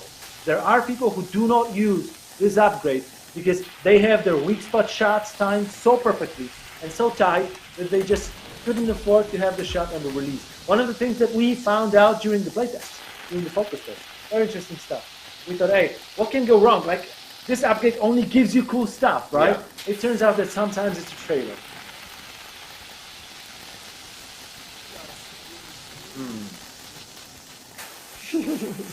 Yeah. Okay, one of the puzzles, this puzzle is combining a couple elements. Puzzles are supposed to be pretty straightforward and simple in this game because we did not want to have an extensive puzzle gameplay. There are breaks from your usual combat routine. So this puzzle combines multiple elements. You have to move the cart to be able to walk over it. You have to find the road towards this fuse box in there. And then to be able to flip it, what you need to do is you need to charge your gauntlet to carry electricity, which then has a timer. So once you figure that out, here. it is. It's one of the very, very few puzzles with actual timed mechanics. We do not have a whole lot of these. So the first thing is, see how strong Jesse is? Like I said, OP. So the first thing is you need to make way to be able to get there. Now I will be able to do this before the timer on my charge gauntlet runs out, and of course then when I do have, there you go, an icon in the right bottom corner has appeared. It shows me how much time is left. So this puzzle actually combines quite a lot of elements. It's relatively late in the game, so there we go. That's nice. The first one turns blue, but there's a second one. This is actually something that this puzzle is also combining that you have more than one switch. And once again, guys, I know it's very simple. It's a very basic type of puzzle, but the idea for us, the goal for us, is to give players a break from the usual routine of combat. So we didn't want to make it too elaborate. This was all by design. Yeah, these are supposed to be basically grievers for the gamers. Yeah. Gotcha. There we go. And kids, remember, there's loot behind every corner. Don't forget about it. Alright, I think... Oh, and speaking of which, if you want to wear the ghost skin, Andre, I think there might be an element of this one in here. It might be... Pure arm power, that's crazy. Is that... Wait, boomstick? No, it's gauntlet. Yeah, it's the gauntlet. Even better nice. than that. Nice. Let's see how decent ghost gauntlet looks like. Love it. Magnificent. Not too shabby. Mm-hmm. Not too shabby. Cool. Let's go. Let's sport it for a while. Let's take it for a test drive. So this puzzle is... No, it's almost done. Go ahead. Speaking of loot around every corner and things like that, are there any particular places that you may have stuck some loot as a real big congratulations to the Explorer players, or any other maybe fun Easter eggs that are kind of hidden around some of the levels? Not in terms of loot. There's a couple Easter eggs in this game, but not... I don't think we did that. The reason for this is we do have these hidden chests. Sometimes they contain entire perks. Like the perk Adrenaline Junkie that I'm using right now, it was in a chest. So, I mean, exploring isn't gratuitous. You do get rewarded for it in the game. And whether it's lore or weapons or money. Yeah. And I'll be honest with you, Tina. Maybe we would have done it if we thought about this. You could have given me this idea like 2 years ago. Yeah, great job, Tina. Thanks. Sorry, I'm slacking. What can I say? I'm trying to make up for us being lousy and not thinking about this. That'd be actually pretty cool. Definitely not lousy, no worries. Everything about this so far has been absolutely phenomenal. Thank you very much. Appreciate that. And one last part of this puzzle was the rope.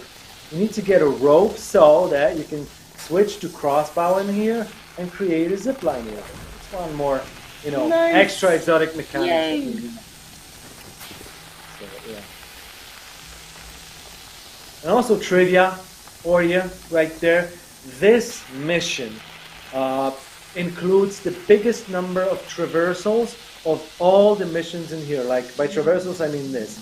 Like the actual scripted animation of you moving some. And if I let go of my stick, Jesse stops. So it's sort of interactive. And because of that, we needed to add these jumping over something. These small things that differentiate one traversal from another. There was a lot of work on that. And shout out to animation team Whoop, whoop. who Shout took out. every single traversal Shout out. and made it, made tweaks to that. This That one, was smooth. He Jackie That Chan'd was- his way up there. It was very nice. oh, like this one. Usually there is like this balancing ledge walking traversal. We had a lot of these. But this one has got elements that he needs to jump over this little sticking out one in here, apart from, there we go. I think this is unique. Whoop. I don't think we have it in any other traversal. So it's one more thing. We have system for traversal. There's a lot of these. But sometimes you just need to spice things up so they're not boring. True. A really cool encounter coming up because there's a lot of flying enemies in there. So what I'm going to do, I'm going to start with the... I usually use these... Oh wait, I forgot. I hate these guys as well. Okay. Now that I think of it, I have a very democratic approach to enemies. You in don't Evil West. discriminate enemies. I hate all of them.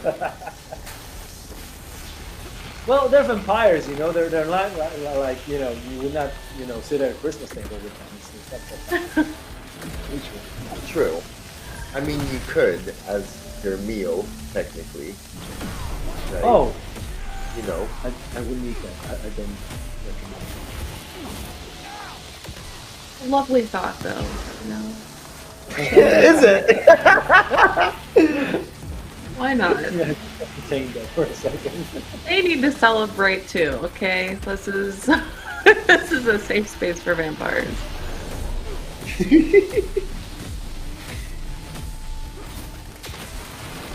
All right, I'm not doing too bad. Oh, and then I get grabbed. Oh,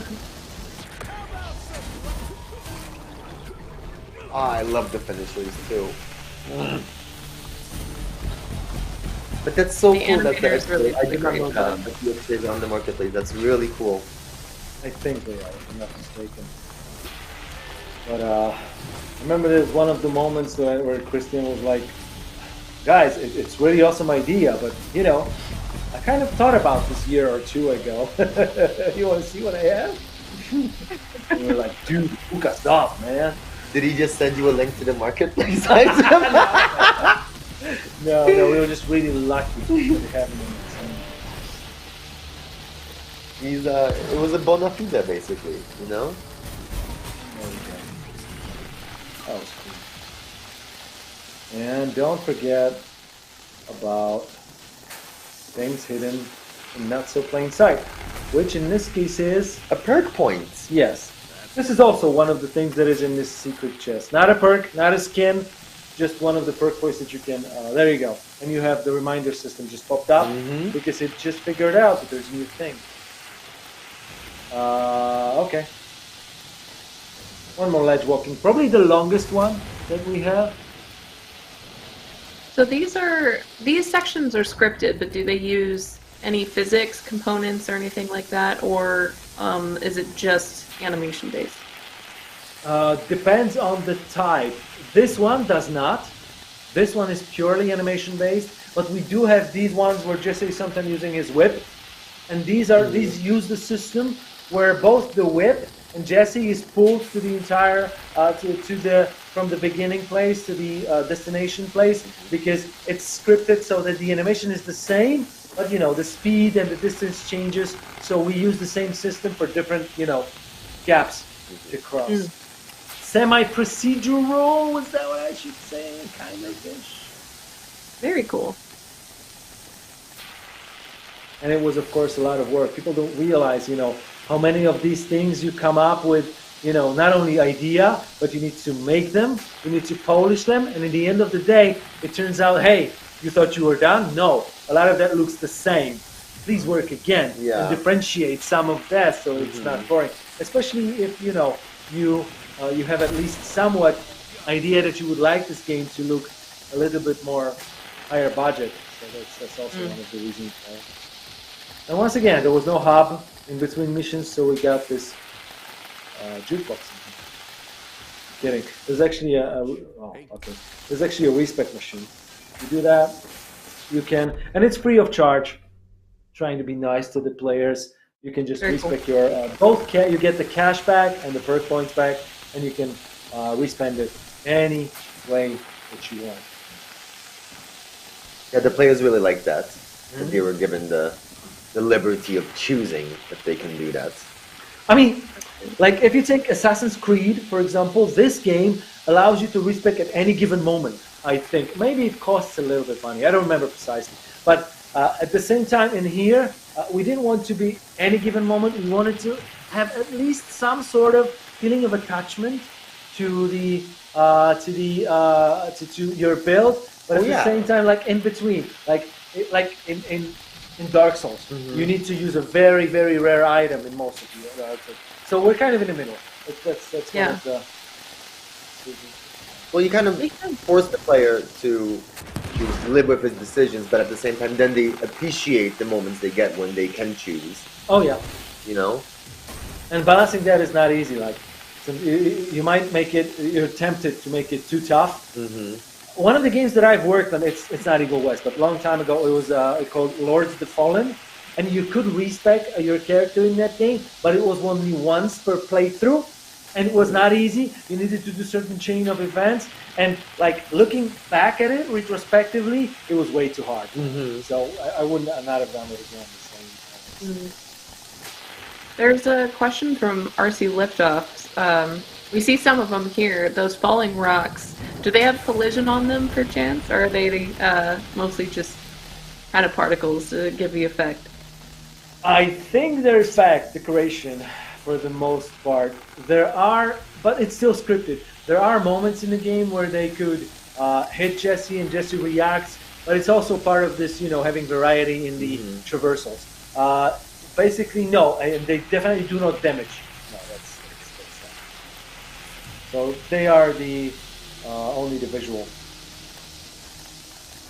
One more traversal where you had to get it down. I mean, just to showcase a little bit that it's not just all scripted the same. There's much more work that probably a lot of people just initially realized that would be. Okay. One more puzzle, including these fuse boxes and charging the gauntlet. But this time, it's just a slight step up because you need to fire up 2 fuse boxes with 1 charge of your gauntlet. Let me see. If I know how to do this, I'm going to try to be quick and do it on time. And it's a bit tight one. This one is a little bit. You need to be on the timer here. Make it. See, there was not even collision with these ones in here. So that's the first one.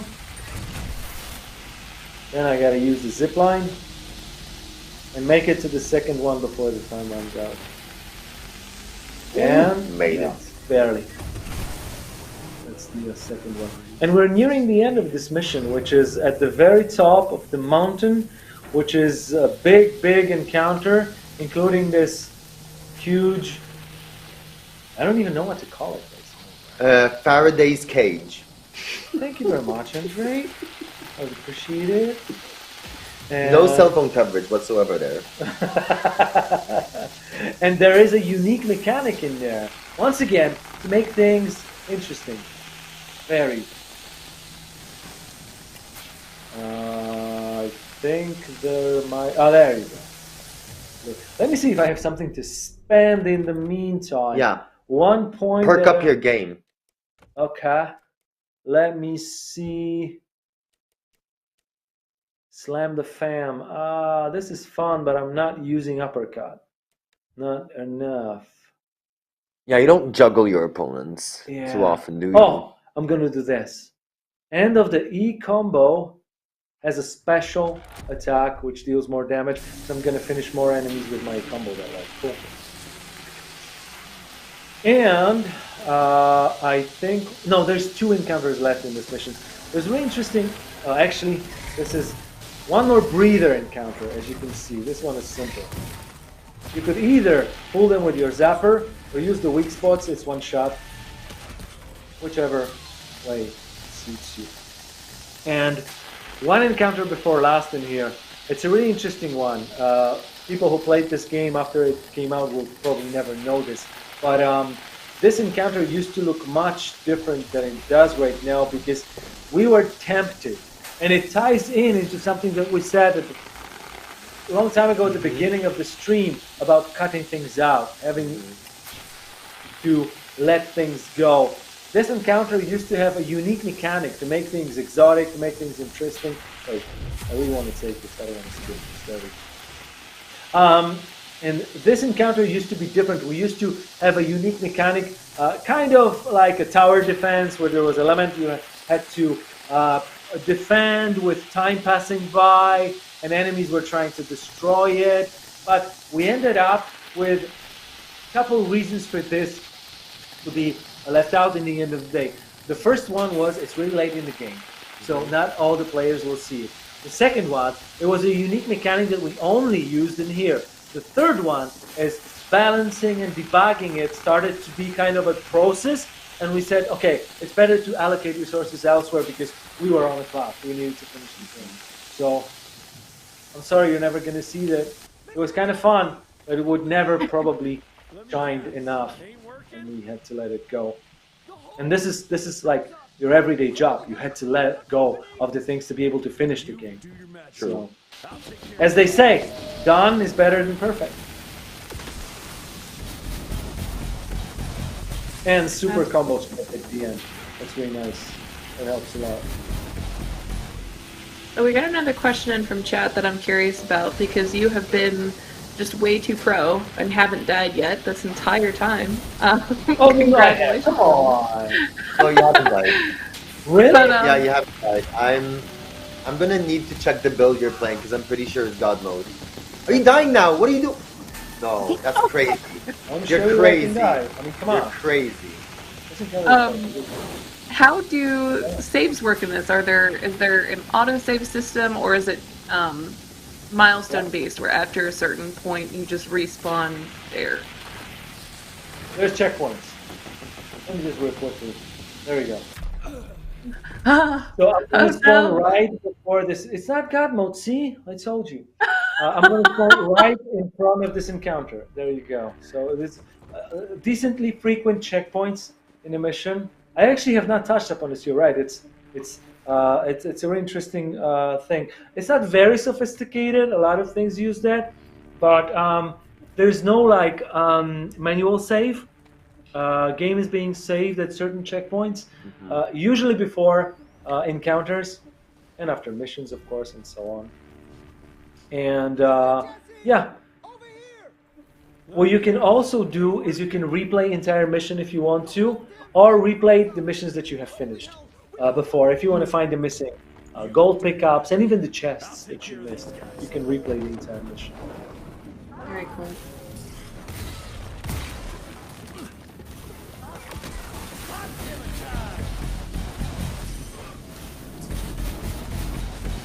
So good you had to stand still.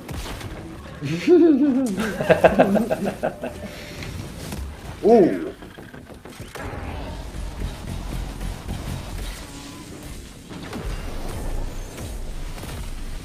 That's nice. It's real smooth. Trying to use everything. As I said, rhythm over aim.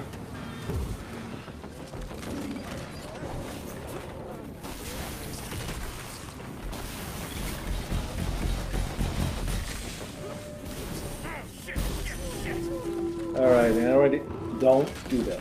Oh, and he did. Jeez. Ooh. See, these guys hit real hard right now. Oh yeah, they do.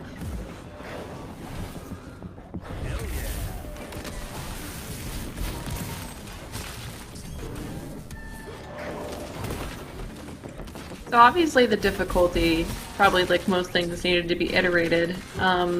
Was there ever a time where the game was just too hard, even on the highest difficulty?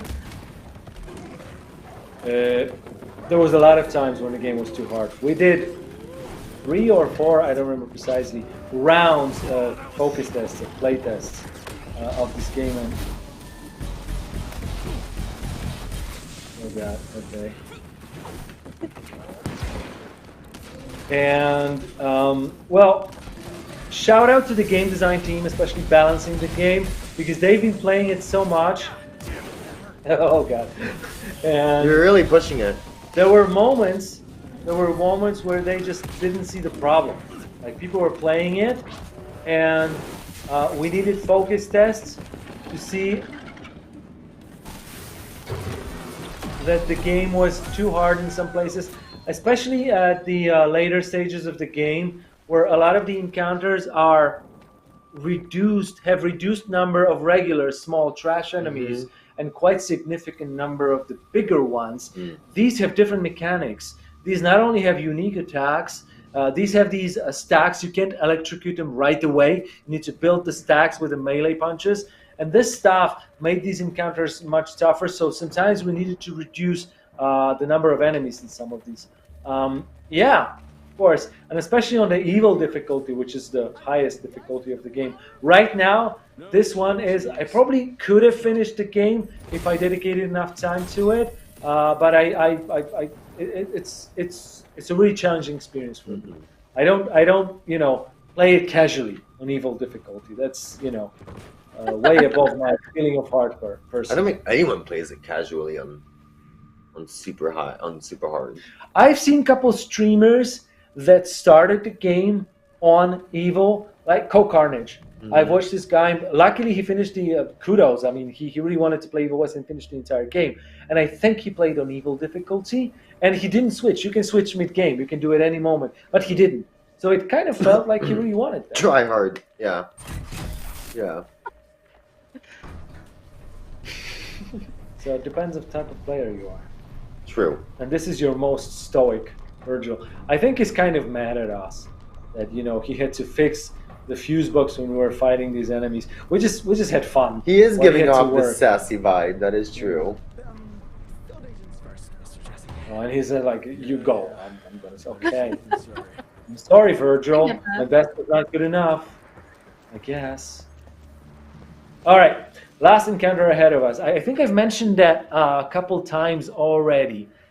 When you're a game dev and when you want to make things interesting, fresh, and not feeling stale, you have to constantly mix things up. Even if you use tricks and things that are not very expensive to pull off, but will give the players this feeling of making things interesting. In this case, we added a special unique mechanics to this encounter. This is the last encounter of the mission. The Virgil finds a way to activate this huge, whatever you called it, whatchamacallit thing in here. And this gives us a special unique ability that our energy is constantly recharging quite fast.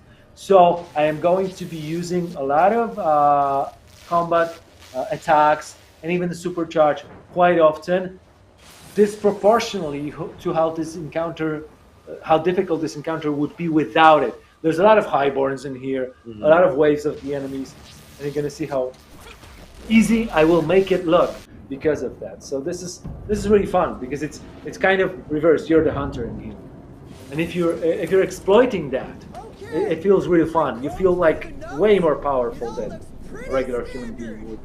Even though I think Jesse is more of a superhero. Wild He West is. a superhero. He is. It's not human things. He's very, like, not even cartoonish, but comic-ish. Like, he's like a comic superhero. Just tell me where to go. I'll trust you. Like the one-liners, Yeah. And I think it will be one of the pinnacles of being over the top in this game. This particular. Yeah, it goes full. He just said, "Hey, where do I have to stand?" Virgil, just send thunder into my gauntlet. But he says, "Whatever, stand here." Make it quick, man. Okay, go ahead, buddy. Whoa. Make it rain. Nice.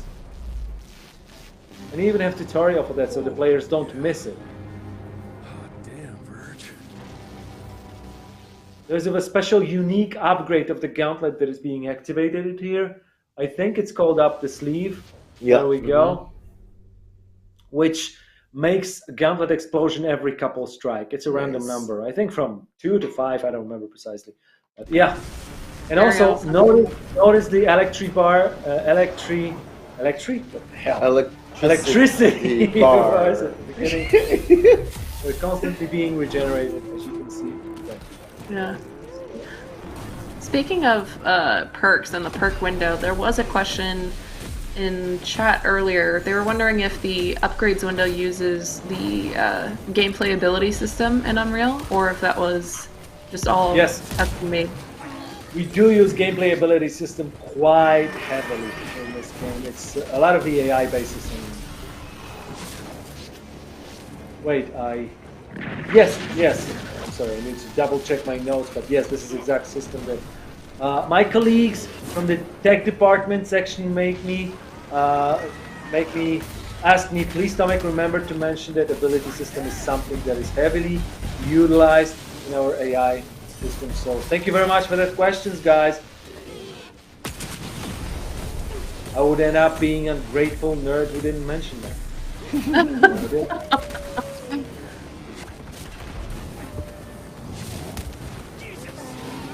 And supercharged again. This is really fun. And I think we're nearing the end of our gameplay because it's already been 3 very, very long missions. Guys, gather up your questions. Yeah. If you have Start loading your question muskets. There was another question. I was hoping we might come across Felicity at some point to make it a little bit more relevant, but I need to paraphrase it a little, but they're kind of wondering based on, you know, the time era that a game takes place in. For example, this is in like the Old West. Of course, it has its own twists with different kinds of technology, but they were wondering how you make a villain that fits that time era without accidentally making players like them necessarily, like really nailing down that they're the villain through either their actions or their dialogue. So basically, how to create a villain that compelling villain, but at the same time where gamers won't identify with them. Is that what? Yeah, you're and that fits. There's a couple of psychos that are gonna like the villains, but we're not talking about this right now, I guess. But it was actually it's a really good question in context of Felicity, I would say, because she's a girl. She's been turned vampire when she was a girl, and vampires don't age. So she stayed. I don't know whether she's 300 or 3,000 years old at this point. I'm not sure, but still, it's the fact that she's kind of a girl that is very old at the same time. So it was challenging because it's not easy to do that. So a couple of things that we needed to do to make it, I don't know how to say this, but to make it fit and to make it work, that's the best word, is, did you see what she did in the church in Dickinson? There's a couple of things that she does. She does really nasty things like homicide and genocide. Yeah. Even. So that's one of the things that makes her, you know, like you would never want to be that. The game kind of lets you know that she is inherently evil. Like, it's not like she's chaotic neutral. No, she's straight up lawful evil. And there's multiple things. One more thing is, come the end of the game, she actually there's usually a lot of stories like this have this end moment where there's exposition at the end, and the evil guy has his monologue when he says why she, in that case, did what she did. And this is also in here, and it ends up with something that a human being would never do if that human being is not evil. And also, one more thing that we did really interesting, it's a spoiler, guys, I'm sorry, but it's really interesting in context of answering your question, is when you fight Felicity at the end of the game, you do not fight a girl. We thought that would not only fit, but it would not be easy to do mechanically wise. It would not be compelling. It would not be the big end game boss that everybody was going towards. So she turns into a really, really big monsters. We had a foreshadowing of that, a tease of that at the end of the not Men of the People, but the Bats in the Belfry mission, where she for a second was turned into a big one. So that's multiple tricks that you do to make sure that villains will be villains. I mean, it's because it is like a well-known trope, you know. Like it was even in what was that movie? Interview with a Vampire, right? With Banderas and Tom Cruise, right?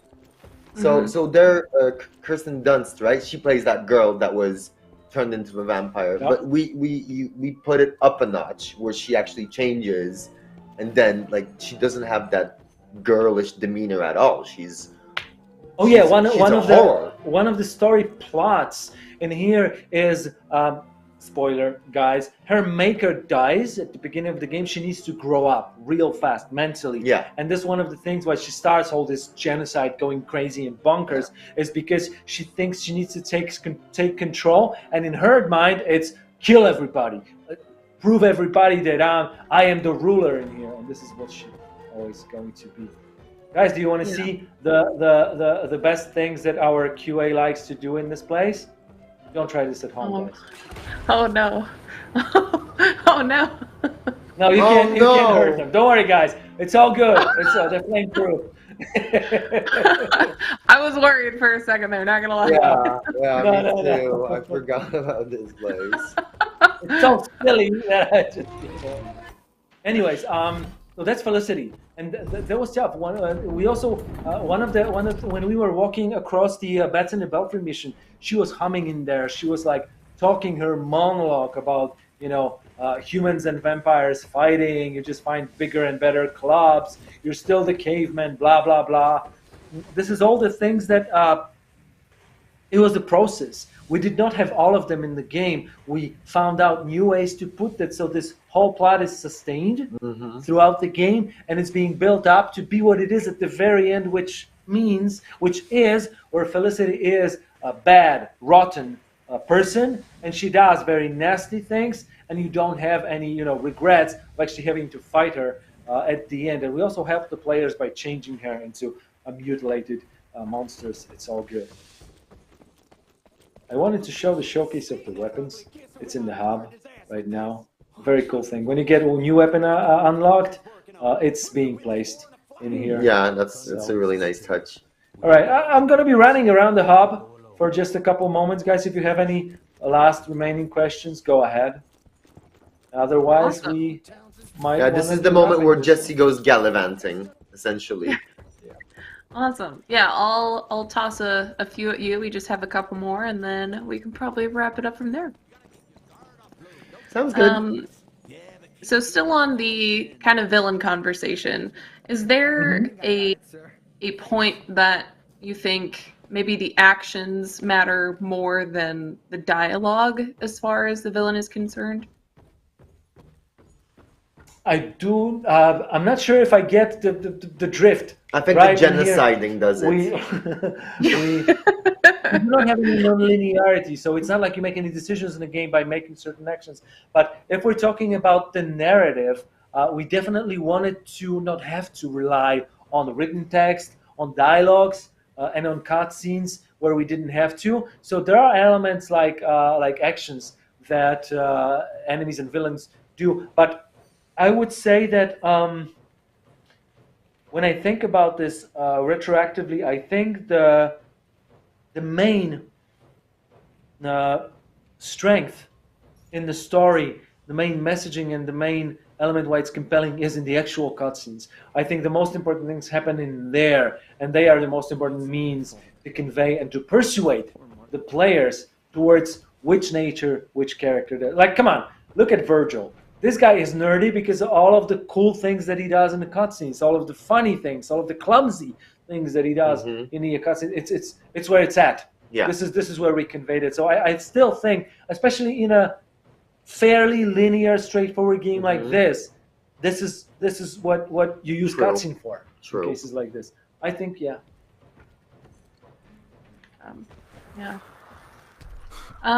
If you had to pick, and it doesn't necessarily have to be one that we saw on this stream, but if you had to pick a level or a mission that was your favorite, which one would it be? Andre, what was the name of the mission where, I mean, spoiler alert, but where the Rentier Institute basically gets burned down? The first spark. Yeah, the first spark, right? Yeah, I think that was, for me, that was the most visually stunning one. I mean, it's really hard to pick one level in that term, but I think that one did it for me. I was like, wow, this is straight up crazy visually. Yeah, I really like the mission, the winter mission. I think we can wrap the actual gameplay in here if you guys want. I really like the winter one where we have Aurora Borealis on the sky. Yeah. I think it's called the remote the remote RI cell. It's a really fun one, and it's I really like the fact that it's not the very beginning of the game. You already have a lot of electricity. You have a lot of the extra weapons. It's also the first electrical upgrade that you get for the revolver.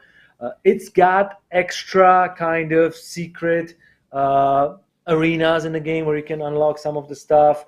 Yeah, it's just a very fun mission that I personally like. But you know, there's more. I really like Bats in the Belfry, which has this architecture showcase. This is a thing of beauty for me.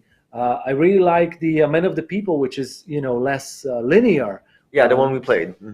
If I had to pick one, I don't know, probably remote or iCell, but just off the top of my head. I have a question. Is the equipment AC or DC? What electricity does it run on? What's the current? Let me think. What lore-wise? Is it AC? Hard-hitting questions. Since it's Tesla, it should be AC. But since Edison appears, it should be DC. But Edison kind of frowned upon what Virgil was doing, so I don't think he was very approving on. It's probably still AC. Interesting. It's a tough one. You just That's hit a tough nail, one, man. right? Yeah, I should have asked the narrative division probably about that one. Yeah, Sorry for I that. think it's more AC than DC. It's probably AC, right? Yeah. I would say so, yeah. These Right, are the hard guys, cuts. I hope it wasn't boring. I hope we entertained you. I hope we were able to convey at least some of the interesting trivia that pertained to us working in Unreal. That was fun. It's, Flying Wild Hawk has not always been working in Unreal. I don't know if you guys know that, but a lot of the previous games that we've done, like first Shadow Warrior, I think the second Shadow one as Warrior, well. were done on our own proprietary technology, and we switched all of our projects to Unreal around 2018, if I'm not mistaken. I think the Krakow studio, which worked on Space Punks, was the first one that switched to Unreal. But not only that, but at a certain point we decided that all our projects are shifting to Unreal, and since then, yeah, we have been working on Unreal, and I'm pretty sure that we're going to continue doing that. So we actually have a history with, you know, kind of taking to Unreal. True. I mean, we released 4 games last year on Unreal, so we have. It was a crazy. Yeah. Oh my God, it was insane. Jesus, yeah. Probably not something we want to repeat. Well, I just wanted to say, Tina, thank you for having us. We had a lot of fun doing this. I love doing this. It's been so much fun. I can rant on so long. My throat blessed. is killing me right now because, you know, there's always so much that I like to, you know, share as a trivia. I'm not, as I said, I'm not a very technical person. I don't code myself. I don't model myself. But I kind of like to try working in the engine from time to time because I like to be hands-on. But at the same time, thanks to the fact that I've been a lead producer on Evil West. I work with all the departments.